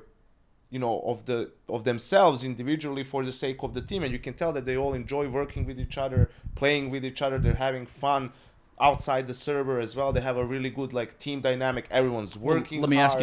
ask you then right there, because obviously they brought in Swanee, right? He just got upgraded from analyst to coach. So in addition to that and not making the major, is that what shifts the vibe for a team like GT? Yeah, we talk. I asked exactly that, and that's when Edward came in after that. So the thing is, I said it previously in the podcast, the worst thing that could possibly happen happened, and you're still alive. The life still goes on, and you're still playing. And he was talking about sort of emptying the backpack. That was the term he used, where you kind of just lay it all out on the table and discuss it and kind of see if the people can work together and buy in. Are you willing to do that, put in the time and the work? And they had people who were willing to do it. And if you go back to before Blast finals in Copenhagen, fall finals, in interviews, I remember, I think it was Nico who was saying we had a really good boot camp. We're confident, it was going great.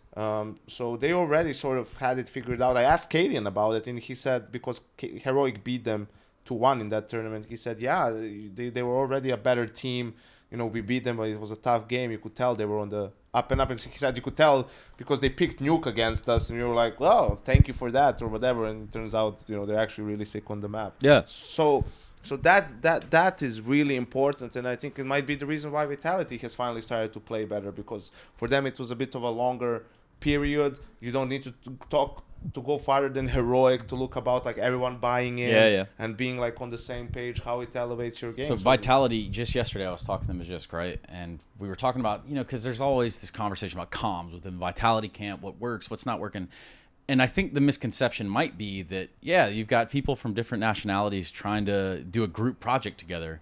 But what he's explaining to me is not the English is bad. It's none of that. It's when things get chaotic, when the comms get, hectic and things are at an expedited pace in game, that's where they run into the bigger problems. Oh, yeah. In the frenzy of the fight. But this has been, that right there, that point that you just touched on, is the main reason that I thought that international teams would never be. That's why I had the bet with Striker and Pimp, right? Is because communication in those moments, it's imperative, right? And we're talking about a video game of a competition. We're not even talking real life environment, but in a real life environment, that shit's fucking important too, right? So that thing with Vitality, I think that it's always going to be a sticking point. It's always going to be a sticking point with every international team. It's just how well they manage that in the moment, and that isn't always going to be consistent. I'll give you an example. Coldzera, right? Incredibly smart player.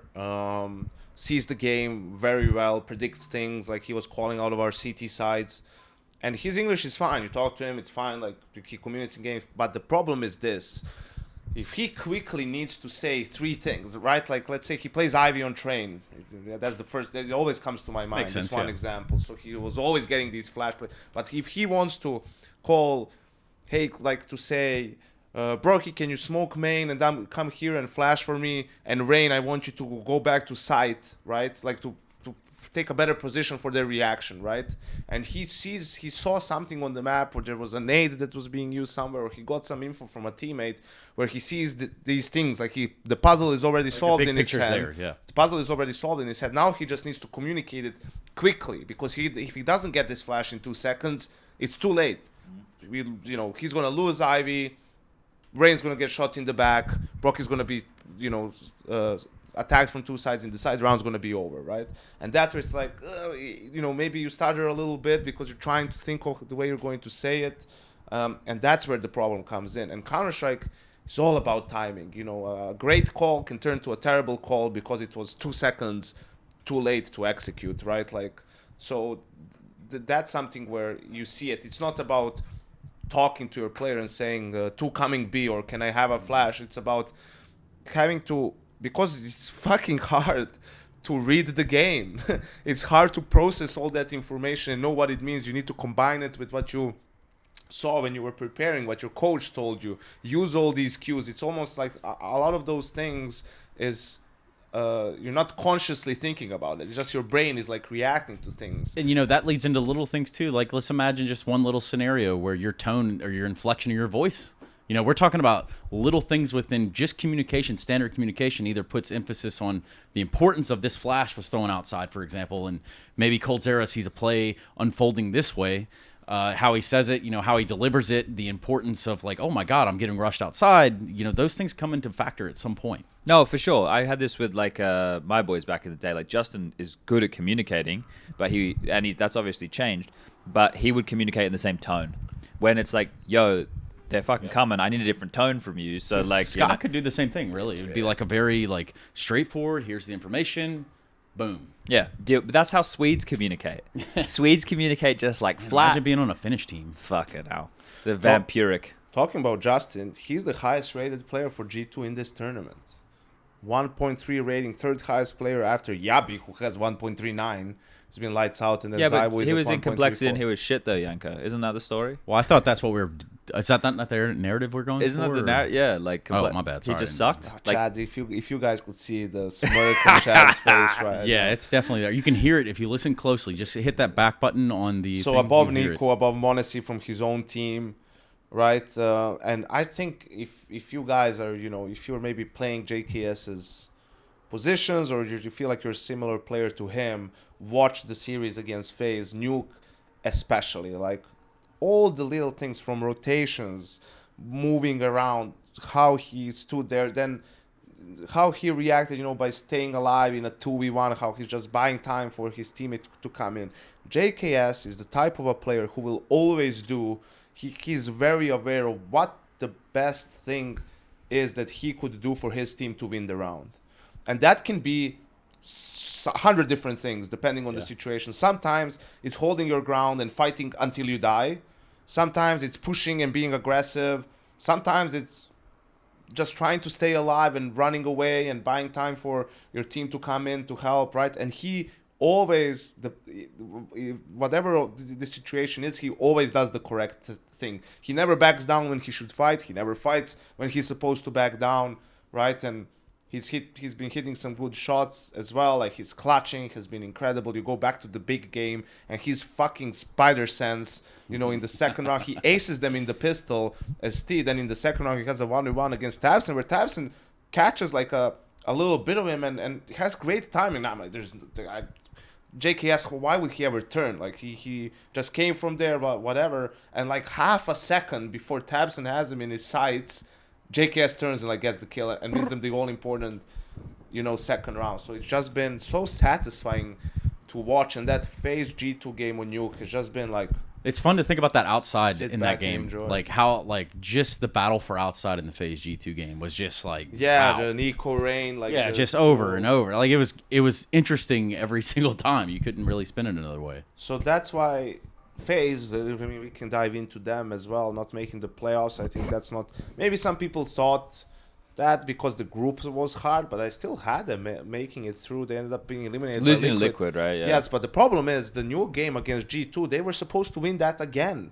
Like the semifinal game at World Finals, you remember at 14-13 or something, they lose to a lobby rush when G2 forced MP9s and pistols. Then there was the 2v4 with JKS and Hunter, where JKS kills Rain with his mouth jumping on heaven, right? And something similar, some ridiculous rounds happened in this game too, in the second half. Like, FaZe was having so many rounds with an entry kill, with an opening, with an advantage that they just. What was the jump and shot on couldn't Ancient? convert. Wasn't that? That was this game, Rain versus yeah. Monesi, I mean, yeah. just shit you can't even be mad about when it happens. So it's, that's like very unfazed. Like, and sure, G2 is a very good team who was making some good moves when they had a man down to try to even it out, but it still shouldn't happen on a scale that it did. I was, the score was maybe 12-11, something like that, and I'm writing up a tweet where I'm like, if I'm G2's coach, I'm taking a timeout and I'm saying to them, let's just try to not die in the first 20 seconds of the round. Don't die first. No, for real. I had that one time, and I didn't say it in like a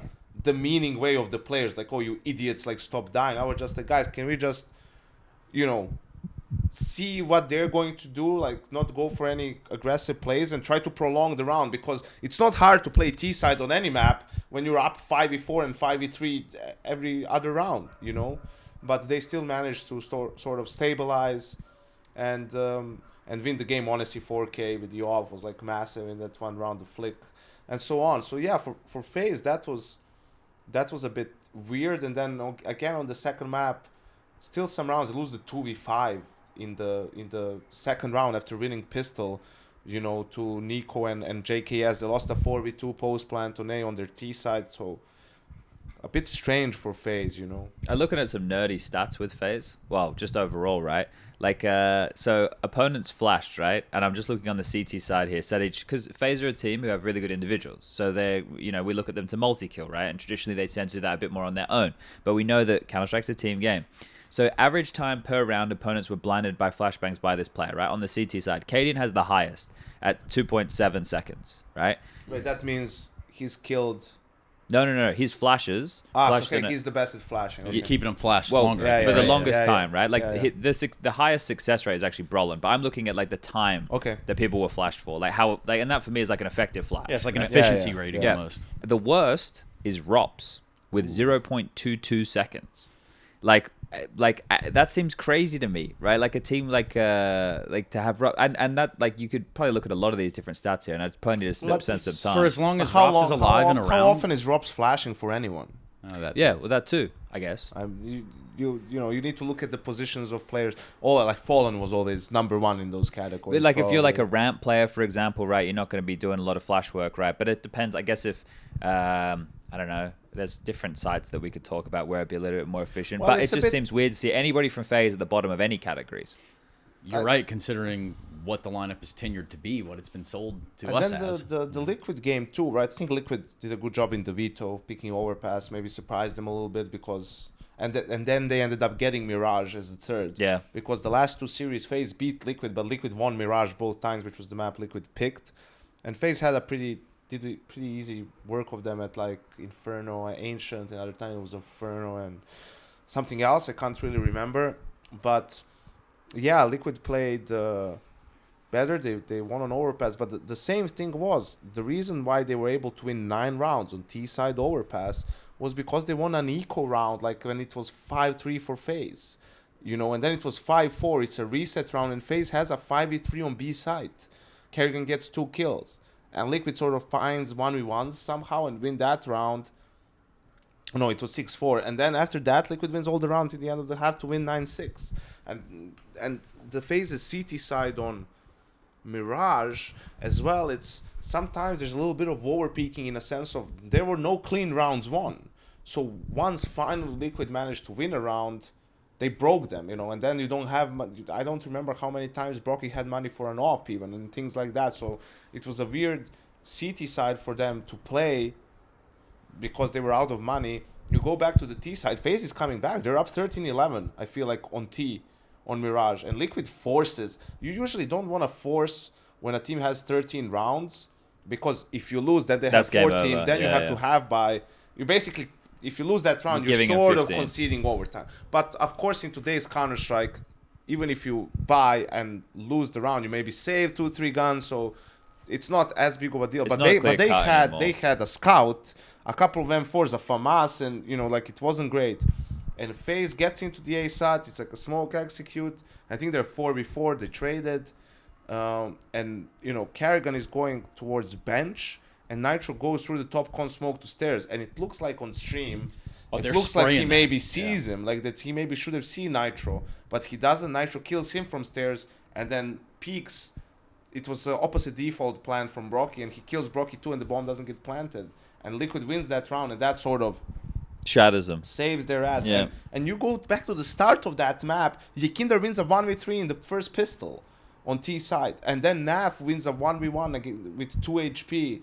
Or something, I believe it was against Brocky. So all these rounds are so, like, if you swap the team names and players, you would say, yeah, this is a typical FaZe game, right? Like some individual clutches, individual heroics, good rounds, a couple of good calls, and that's it. So it's strange to see it happening to them more often in the last couple of tournaments. Yeah, lads, I want to pivot here for a second, right? Because like we're going through like a lot of the things that happen, but let's preview the weekend.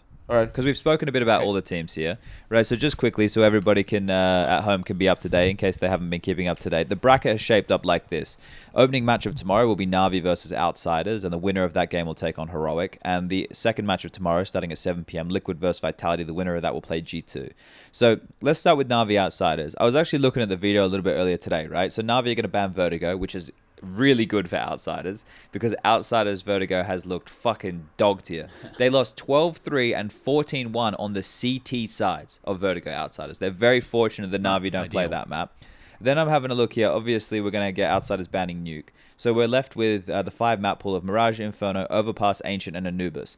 I think Navi are going to pick Inferno because MPL has played Inferno with this team 10 times. Any other map is 3 or less. Okay, yep, those numbers add up. Dude, they picked it against G2 when G2 already beat them twice on it. So you can tell that they don't really have a lot of choice. They don't have any wiggle room, right? And also, you know what's kind of crazy? Outsiders at this event have won Inferno 3 times. So if you're Navi and you decide to take it there, you're going into a place that this roster with Chiron is confident. Then you have the conversation of, okay, if they don't take it to Inferno, where do they go, Yanko? Ancient? Navi? Yeah. They're not going to go Mirage. Yeah. It feels like they have no move. And they also have to... the Outsiders are going to go Overpass. You think so? Because they could go Overpass, they could go Even though Mirage. they lost some games, but I feel like they still... They played Overpass in all series that they played. Yeah. They go Overpass, they could go Mirage, or if they want to be real risky, they could go Anubis. They seem to like Anubis. Anubis would be a big risk, They though. picked it against Liquid at World Finals and got smashed. I think like that's still imprinted in their head. They won I against think it's Complexity gonna and be OT. Inferno Overpass Mirage. That feels like the pool. Mirage third map? Yes. I think the only difference would be Anubis third map. So in the end, it's Ancient, Anubis, Mirage, right? So who do you think vetoes Ancient? Outsiders. And Navi would veto Mirage and play Anubis? No way. Why not? No way. I think they like... in terms of comfort, it would... I mean, in looking at, these numbers... I think they need it to be more random. I think Navi need it to be more... Maybe I'm wrong. Well, that's you think. I don't think Navi thinks like that. Navi have lost Mirage 3 times in a row. Navi don't think like that at all. Like they don't think they need to be random against Outsiders. They feel like they have them in their pocket. But I know you have Outsiders winning that series. Yeah, maybe. I'm not sure. It's hard to say, right? I have to watch because I said, you know what I said during the major? I had Outsiders winning the bracket, but I said they're winning the major if they beat anyone except Navi in the final. Okay. Because I felt if Navi came to the final, they're like the big brother, the big boss of the region, and they're maybe the Outsiders players would be a little bit intimidated. So I don't know how they're going to do against Navi. Navi beat them at the RMR. Yeah. Right? Fairly... Yeah, convincingly. 16-4, 16-13. Right? Inferno and Mirage. So obviously different teams now and That's all back of in that October. stuff. But I think the sort of... Yeah, I think Navi is going to have a better... day against Outsiders than most other teams would. But look who Navi beat. They beat Cloud9 and they beat Liquid and they lost to G202. Outsiders beat NIP with Config, who looked so devastated. I don't know why they looked so devastated. I couldn't believe it. Why is Config like talking and giving statements and like he's just standing in?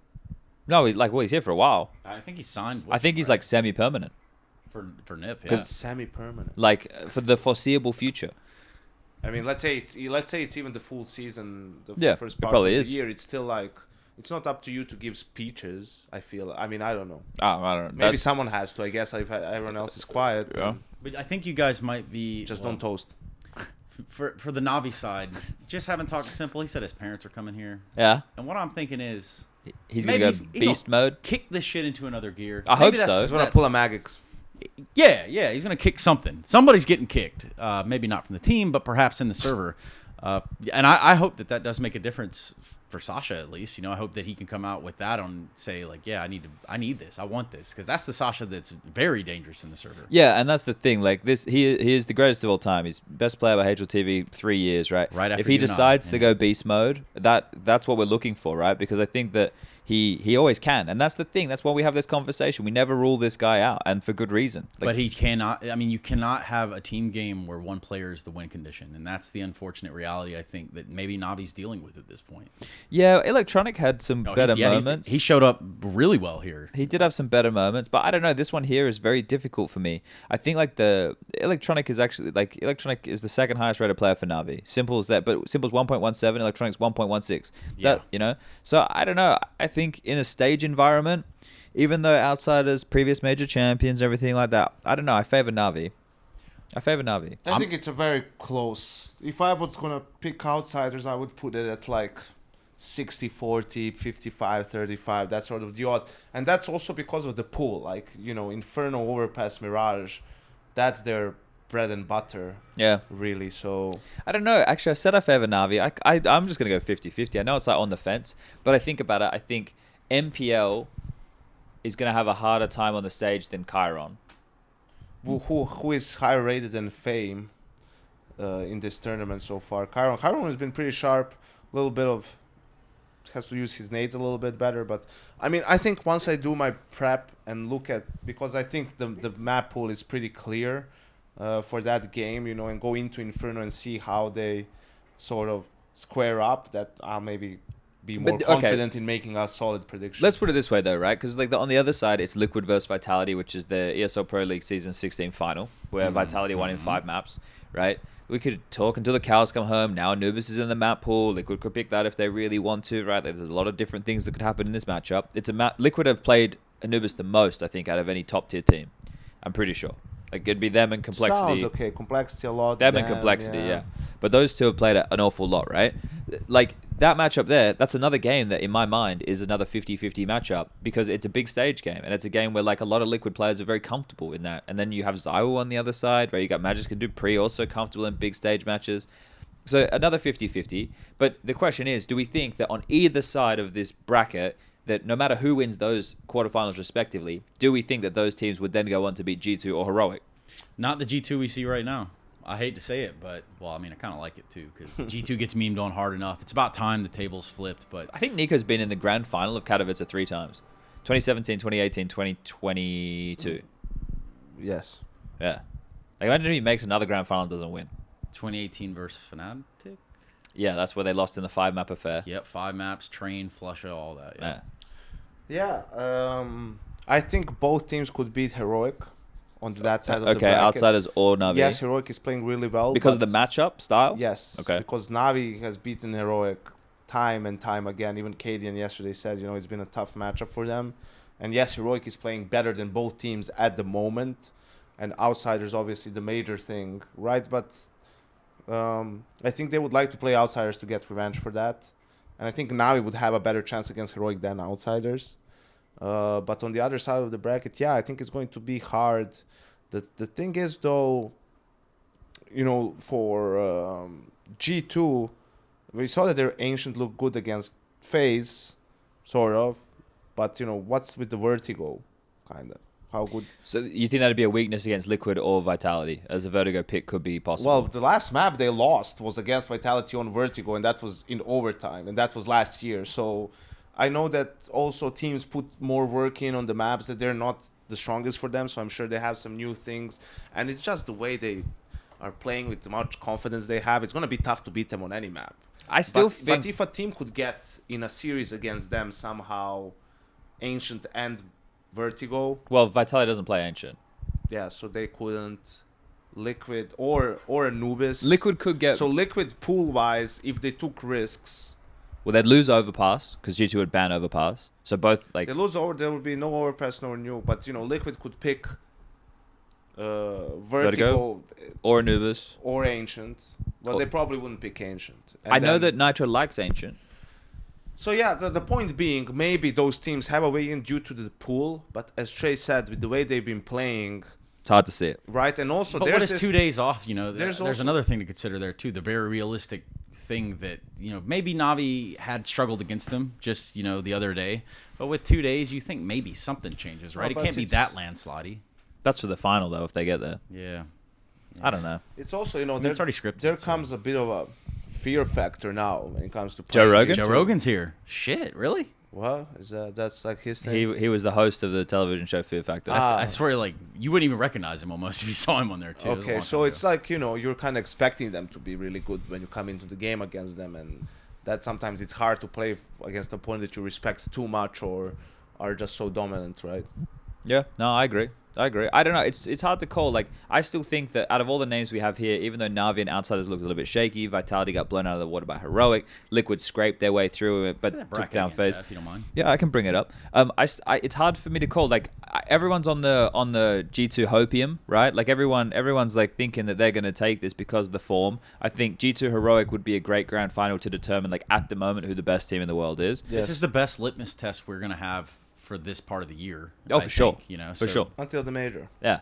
Well, because then now we go into like more reps, right? We go into Pro League with a few more reps. Then we go into some of these teams you're going to have to qualify at the closed qualifier. Some of them are already straight through to the G2 is RMR. one of them. G2 going straight from here to like they're going home for a day and then they're going to Berlin to play the close qualifier. It would be from there. typical G2 to like find themselves in a repetitive not making the major. No, cycle. it's not going to happen. They even their mental coach is also staying extra to be make there sure. for that to make sure like that they're all. As I told you guys, it's just a different team. That stuff. There's no way G2's not going to make it through the close qualifier. But I think for me personally, I like a G2 Outsiders final that way. Kind of, even Outsiders if G2, somehow G2 loses, still Outsiders the ones who are going to win it, because I think they're a better team than what they showed at World Finals, and I don't want this to be another Cloud9 story where the major was just a fluke. Or a Gambit story, a Gambit story too. What about? Do we think that FaZe still has 3 more chances to win the Intel Grand Slam? Do we think they make it? I think they do. Because they know G2 won't be in Brazil. Yes, that's where they do it. Damn. What about Dallas? They Well, they could. didn't do it Dallas last is the time, last. so- Well, they Dallas is could. their last one, right? Their last chance. It's Pro League, Brazil, and then Dallas, and then that's it. If they don't win at any of those, it's GG no re. GG, no re.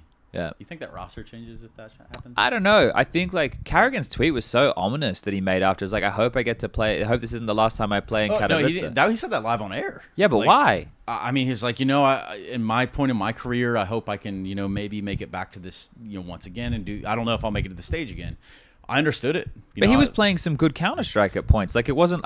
he was winning, like, 50-50 duels. Like, his aim was pretty good in certain games. Like, it's not consistent. He's an in-game leader. It won't be consistent. Well, he's not the one on that lineup that has ever, I think, historically been the one people are like, yeah, this guy's going to be the one that's shooting But it's heads. like the problem is the way FaZe has lost some of these games is uncharacteristic. Like we said, a team full of veterans and good players shouldn't be losing 5v2s. Maybe they need Edwin. 4v3s. Maybe they do need to bring in someone. I don't know, but I feel like they got that. They had that part nailed down. Last year, Within or even themselves, before that, even before Robs came in, that felt like, and Robin is a big part of that. So yeah, I don't think it's even necessarily that. It's hard to pinpoint, and the difficult thing is, the last tournament they won was Cologne. That's gonna be close to 9 months ago soon, right? Like, so it's a while. Yes, they had like a couple of finals. Yes, they played good Counter-Strike in those finals, but you didn't win, right? Like, and that's the feeling that the players and the team has. It's like that doesn't really, that's what you say to yourself, but after a while it gets a little bit old. After a while, like, I don't want to play good. I want to win a tournament. Yeah. Right, and that's what I told. I was talking to Nav after they beat FaZe and qualified, and he's like, yeah, it's been a bit like shaky. And so, listen, man, like I've lost plenty of games where I played good. I'd much rather win ugly than lose pretty. You can only get second place like good 3-4 times before ultimately the edging has They start ran calling its you course. gold bars. Yes, I think so. But yeah, it does have its own wear and tear on a team, not to mention the individuals that obviously make up the team. But yeah, that shit will plague you. In fact, I've seen lineups disintegrate because of that. So. Yeah, but that's the thing, right? That's where you need to have this. Like, and I know it sounds like wanky and stuff. We're talking about like all the buy-in and having the team, but that's where this all really comes into play. And speaking of teams, we're all going to be on a team next week in Malta. Not a Counter-Strike team, but a broadcast team. Oh, yes, indeed. So I don't know when you gentlemen are arriving. Monday. 20th. It can't be Monday. I'm not going. Monday, yeah. I'm staying in Europe. No, but like you mean the Monday coming? Like when we leave here. Oh, I mean in Malta. 20th. 20th. Hold on, let me check here. Let me check this That's shit. There on the 13th, I think. You're gonna be here. Yep. Yeah, but that's look. I'm talking about you're getting there on the Monday the 20th. We start on Tuesday. That's what's Yeah, I think Was that's what we've been awesome. told was when we were needed. I guess. Fuck. All right. Maybe that. What time are you landing? 3 p.m. Okay, because I want to either get everyone over to mine for dinner or take everyone out for dinner. One of the two, and we can have. Better to go somewhere than for you to, You see how I'm like. Yeah, in but a no home one ever environment. comes to my house. Okay. You know, I got a nice big TV. Well, at least Okay. as long as you don't cook, we're fine. My cooking's pretty good. Look, I'll only come and eat at your house if we use, like, say, paper plates and stuff, so we don't have to clean up afterwards. I have a dishwasher. I'll bring the wine. What from Serbia? No. Or you're just buying some? Rakia from Serbia. The good I thing. can buy one at the airport. The good thing. I'll bring rack. Yeah. The- I'll bring the good shit. Wait, no. The good thing with Malta is that during COVID, because no one could go out to like stores and stuff, and before that, when I first moved, there was one place called Time to Eat to order from, and it was shit. Like food, it's like the other app here that's not Uber Eats, right? Where it just takes forever. Remember here, it was like the Just Eat. Lieferando, whatever. I think There's like Pajnin, Just That's Eat, the one, Walt, that's the- yeah. Like, there's several now. Yeah. Uber Eats. I know the Trace damn knows apps. them all. Trace- Just Trace has runs them, kind of Listen. has them all on speed dial. I know things about this place now, okay? But- And, yeah. In Malta though, everything delivered within half an hour. It's like fucking crazy. But you guys are gonna The island be is small. you're gonna be in a key area. You'll be about 15 minutes away from my house. Walk. Woo. Yeah. So Assuming the power's on, though, so... at my house. like, just on the island Yeah. in general. You No, never well, really know at I that need to get place. on the phone with the landlord, mate. Because, yeah, I don't fucking. So that one time I went to go visit them right when they moved to Malta. in the Lanshan. And there was no power. Hell, they couldn't even open the gate. Yeah, he had to jump the gate, and then he slept on the couch, and then that was it. And that was And he it. left. Did I forget? Well, I think I was even going somewhere out there. Great experience. All in Yeah, all. it was like 10 out of 10. And the the mosquitoes weather were was bad. Nuts. Like, it was not ideal, but, camaraderie. At an all-time high. Yeah, band of brothers. Anyone come for a swim with me in the cold water? No, I'm good. I've been doing the cold showers. It's salty. It's nice. I don't know. I think I'll leave that for the second season. All right. That's probably a much better climate, so to say. Yeah, but we should have some fun. I think we're returning to this. That's this thing. Like everyone's kind of amped for Pro League. Like not just us. Like the people who are working on it and stuff. Well, as well. because everyone's in the same place for once. Jesus Christ, there's no audio desync. But that's not the only reason. That's a big reason. But We're going to do a another- check-in. Wait for chat it. for me is the only. I mean, it's the biggest reason Boom. for me. Yeah, some of that stuff is like pulling teeth. But now that we're all in the same place and like the overall image of the product is morphing and changing, like I have a renewed sense of faith in it. I really think that we're going to go there and put on something that hasn't been done before. At least that's the plan. So that's the plan. That's the plan. not to oversell. No, we'll undersell. We'll keep it undersold. But gentlemen, we're reaching about the 2-hour mark here. Do we have anything else we want to talk about? Or are we feeling good? We're feeling like we've done a great job here. I mean, we've definitely already sent our fuck offs to Kassad. Said hello to Rushley earlier. Like everything's kind of come together. I think. Yanko, what do you think? Merry Christmas to Jason. Yeah, shout out Jason, by the way. I know he's going through some motions right now. And I'm just speaking from experience that he's going to get them blowouts. Like, he's going to have them diapers that are just going to... Shit's going to go sideways, quite actually. Literally. So, yeah. So, Jason, if you do find yourself listening to this, Godspeed, my friend. Yanko, got anything? Godspeed, Jason. We good? We done? We done. Oh, wait. The who viewer wins questions. the whole thing? Yeah. yeah, that too. Oh, for fuck's sake. God, man. So, I forgot completely. I put out a tweet from our account the other day, and some guy replied, like, email? What is this, the 90s? I don't want... But the reason I did email... Oh, Google form. they won't be here. The reason I did email is because the people who want to put in questions will put in effort, right? If you just a tweet, like, I'll just get some guy going, why is G2 good? I don't want that as somebody contributing to the podcast. Shine Monashi. Yeah, so I wanted some actual questions. Now, we've got a bunch here, but I didn't really pick one that was a better one than any other. So I'm just going to randomly scroll through, and we'll grab one here. Yeah, what's the one that catches your eye, Chad? Hold up a second. Oh, okay. Well, this one, there's a few here that get spoken about a lot. So we can probably fly through some of these and we can answer them quite quickly, right? Okay. So we've got one from a guy named Jared. He's 33. He's from Australia. Shout out to 1989. Hell yeah. Okay. Are we for or against the idea of in-game crowdfunding prize pools? Making a TI for CS is a bad idea, but I would love a compendium bonus. Why does CS not have Twitch drops for majors? Much love. Fuck YouTube. Shout out to Jared. Wait, what did you two do? Oh, he said YouTube. Yeah. I was gonna say, what the hell did Bono do? Like, why did we bring Bono to this? Yeah. But this one here, right? The conversation of a compendium would mean that Valve would have to do a lot more work. And then they would need to provide a lot more features. Whereas for Dota, I think it's a lot easier to provide features for all the different characters and the skins and all that kind of stuff. In Counter-Strike, I don't know, guys. I think we're the best game in the whole world. I don't think anything's even close. I think the way that Valve handle things is actually good. I don't want to have a hands-on game developer like Riot, because that place over there looks like a fucking shit show. People don't have to agree with me, but that's why it's my opinion. And I think that we're in the best spot. I only caught a little bit of the thing with this host or interviewer, this girl. La Tigress? Yes. So apparently she brought something up like... She brought up something on broadcast. Yeah, maybe you say it, Chase. Yeah, I mean, I'm not going to go on... Okay, I guess this is kind of going on record saying it. It's Because a I don't want to like mess the whole narrative of the actual story. It's basically she was talking shit about like an ex-player and like he was Double together lift. with the ex double lift and like this... Oh, this is League of Legends. Yes. Sorry, okay. League, right? So it's right. So... And then the team like complained about it. Both teams like complained about it. It was like out of pocket or whatever to mention that. And she did it in order to bring the hype up to the matchup because now they're on separate sides or whatever. And like they complained, and she was starting to get so much hate from also like the fans of the team that she like took a break or something. Or TSM fans. It's also dude, that's like so like. And meanwhile here we are shitting on EG segment after segment, just fucking full on skits prepared on about skits. That. Break, like I don't want to lose that. So yeah, thank you. I guarantee you, EG can plan behind the scenes. I wouldn't doubt it, but also like, come on, man, you got to take some of that shit on the chin when you're not putting the numbers up. Exactly, and you should never take yourself too seriously. Look at what G2 they made their entire brand out of that, and the most important thing is makes it easier on the players. Yeah, because it alleviates the stress and the pressure. Scrutiny. So yeah. But I think.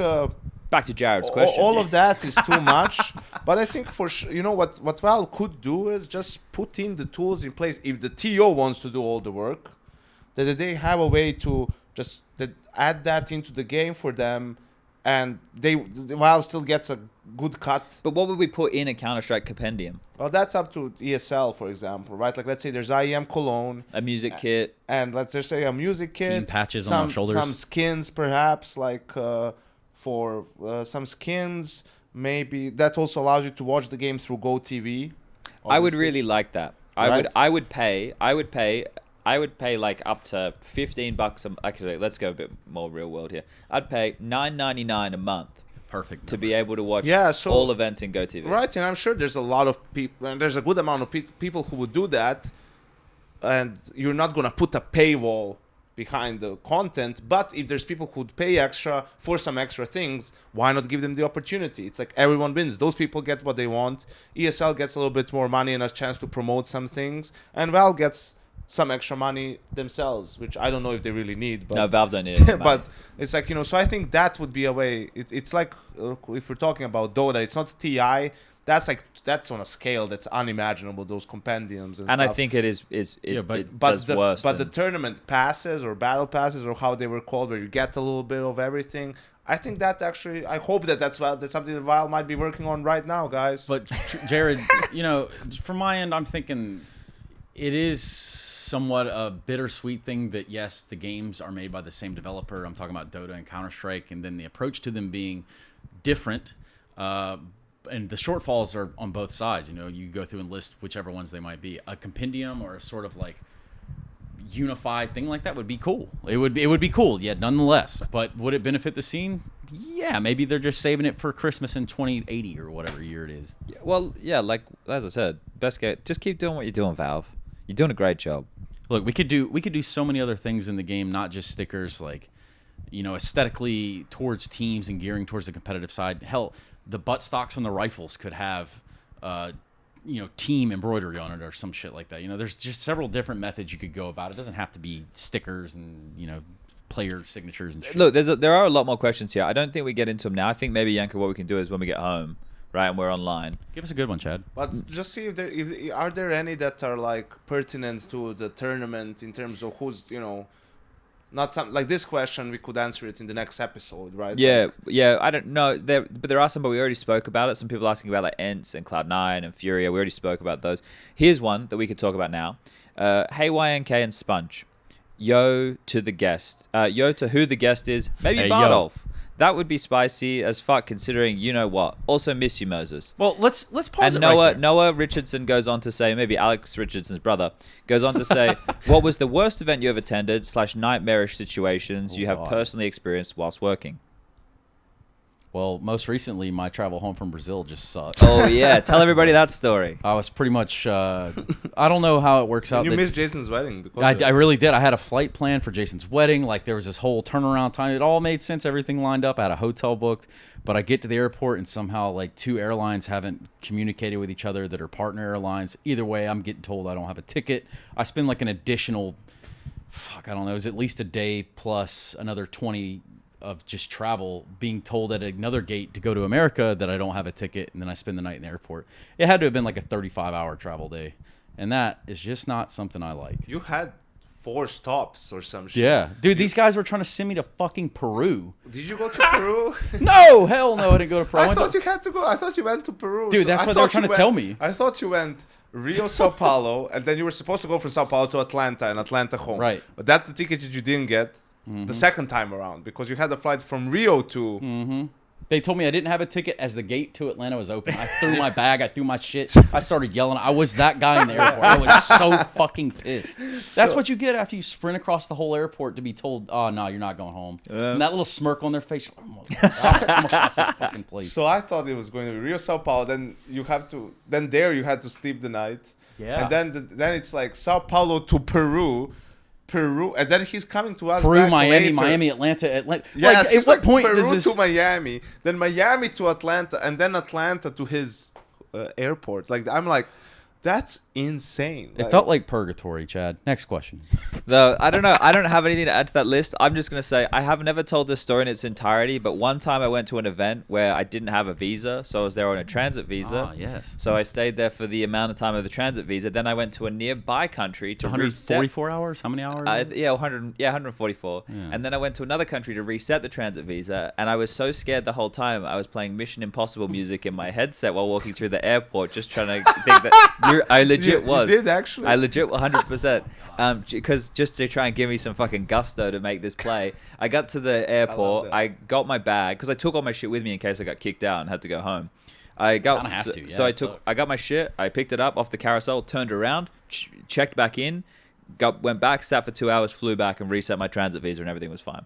But that was just travel. That wasn't anything nightmarish. I don't know, like nightmarish or like worst event, that kind of stuff. I don't know. There would definitely have been some along the journey, but nothing that like stands out to me as bad because most of the time you're with each other like we are now, Yes, and you yeah. can find good in the experience. So like coming from New York to say Stockholm or to Copenhagen. Malmo, yeah, we did that. That was a nice little travel. We all got little pizza slices, got on Yeah. the airplane, and then that was that. It was hectic and it was like non-stop and stuff, but we were with each other, so you can kind of make light of the scenarios, and it all works out. Misery loves company, Yeah, Chad. for me it was I did the Gaming Paradise qualifier, and Simple was there with Flipside. Jesus, Nico was ancient standing history. in for Kingwin, Scream and Mike Hillel and JK. I Kyo, think I can't maybe? remember the roster exactly, and that was like like it was just so strange everything. Like I can't call it nightmarish because for me it was a chance to do some like. Now I was actually co-commentating with Devil. I don't remember what I was doing. Like, But that's it the was, same tournament where they took people's passports, right? No. That was the actual event. This was yeah. the qualifier for it. That Handsome. was a couple of months before that. But there was one that also wasn't nightmarish, but it was like the travel and stuff. So we did an IM Oakland, I think it was in 2017. Yep, 17. And then straight from that, we traveled to Jönköping for DreamHack Winter. Oof. So it's like 9, and the day we land, so because you lose a day, we leave on Monday, we arrive on Tuesday, and Tuesday is rehearsals. Media and rehearsals. Yes, and Yeah. Wednesday was game day, and we landed like, and then me and Jason, our flight was delayed, so we arrived like Tuesday evening, and Wednesday I was on the first games, like or everyone was. I don't know if we even had rotation then. So it's like 9-hour time zone difference with not even a single night to sort of adjust, and it's a complete difference because we were working in Oakland. So it wasn't like, when you're home and you're going to the US, maybe a couple of days before you go to bed later and this shit, right? Like you try to sort of prepare for it a little bit. So we would go, I remember everyone was awake that night at 3-4 a.m. Nobody could sleep. We were all just waiting at 6 a.m. for breakfast to open to eat. And then we're getting there, you know, the games and stuff. And everyone's so tired, dude. It's like people took shifts to sleep in the green room. Like there was one person who had to watch the game and sort of, you know, it was like keeping guard and trying to, you know, figure it out. And it wasn't like nightmares. It was just so different. Like I never experienced that in my life. You just can't. Your body can't. Like you want to, your mind wants to, but it's just impossible. And the problem was, let's say if there was 10 talent, 8 came from Oakland. So it was across the board. Yeah, no mercy on that. Everyone was wrecked. I'm trying to think if there's anything crazy for me that stands out. Like when I was a player, it was a lot different because like, and this was early days of playing. Like I've told stories of when 2008 when I went to Wuhan and stuff. Like that's when you reflect on that, it's crazy. When we did stuff in Beijing, like for MSI Beat It, like this is back in the day where there wasn't prac PCs and stuff, and we went early. And we were trying to find a LAN cafe. And I wish I had Top Gun and Havoc and those kind of guys. Because JKS wasn't in the team at this point. Sniper and Azza.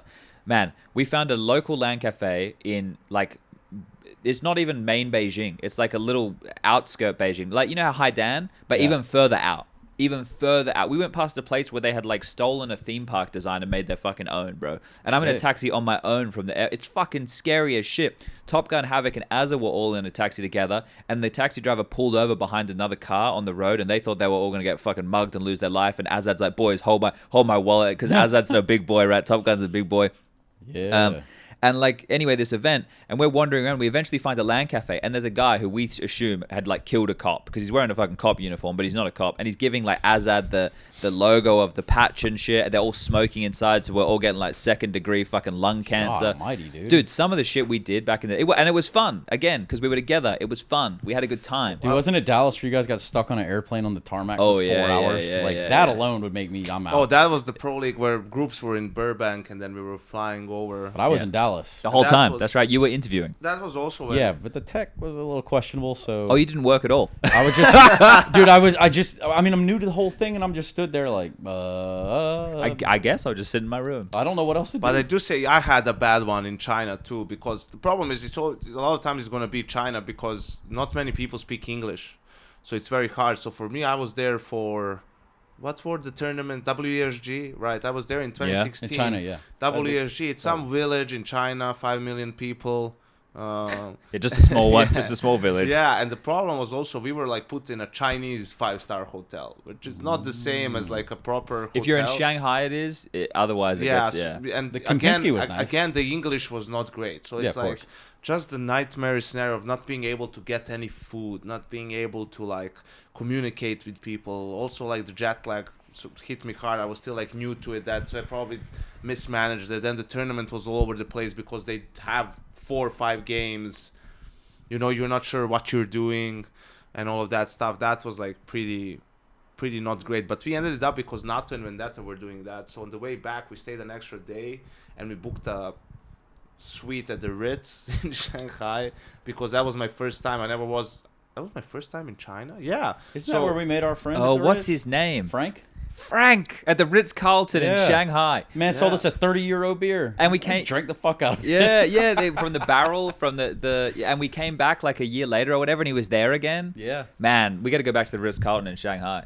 Mm-hmm. Fucking hell. Hard life. Yeah. Staying at the Ritz. Chilling with Frank. All right. I reckon we're done. Yeah, let's go. We're done? Yeah, I can see you're antsy, Chad. You have things to... I want to have a shower. We got to leave in like an hour. Oh, okay. Wait, what time are we supposed to be there? We got to leave here in like 4? fucking an hour and 20 minutes. We got to be on comms at 4. Right. 3:40 is shuttle. Should we get there early? No. I feel bad about me like getting the time adjusted. Well, it wasn't just me. No, but I understood. It was everyone. I messaged Philip as well. Like I get it. You know, on one side you want to get this done. I'm just happy to be here. I just gave a thumbs up and said anything you need. Fuck off, YNk. I'm here to not get fined. I'm just here so I don't get fined. Shout out Marshawn. All right, boys. Peace out. Bye.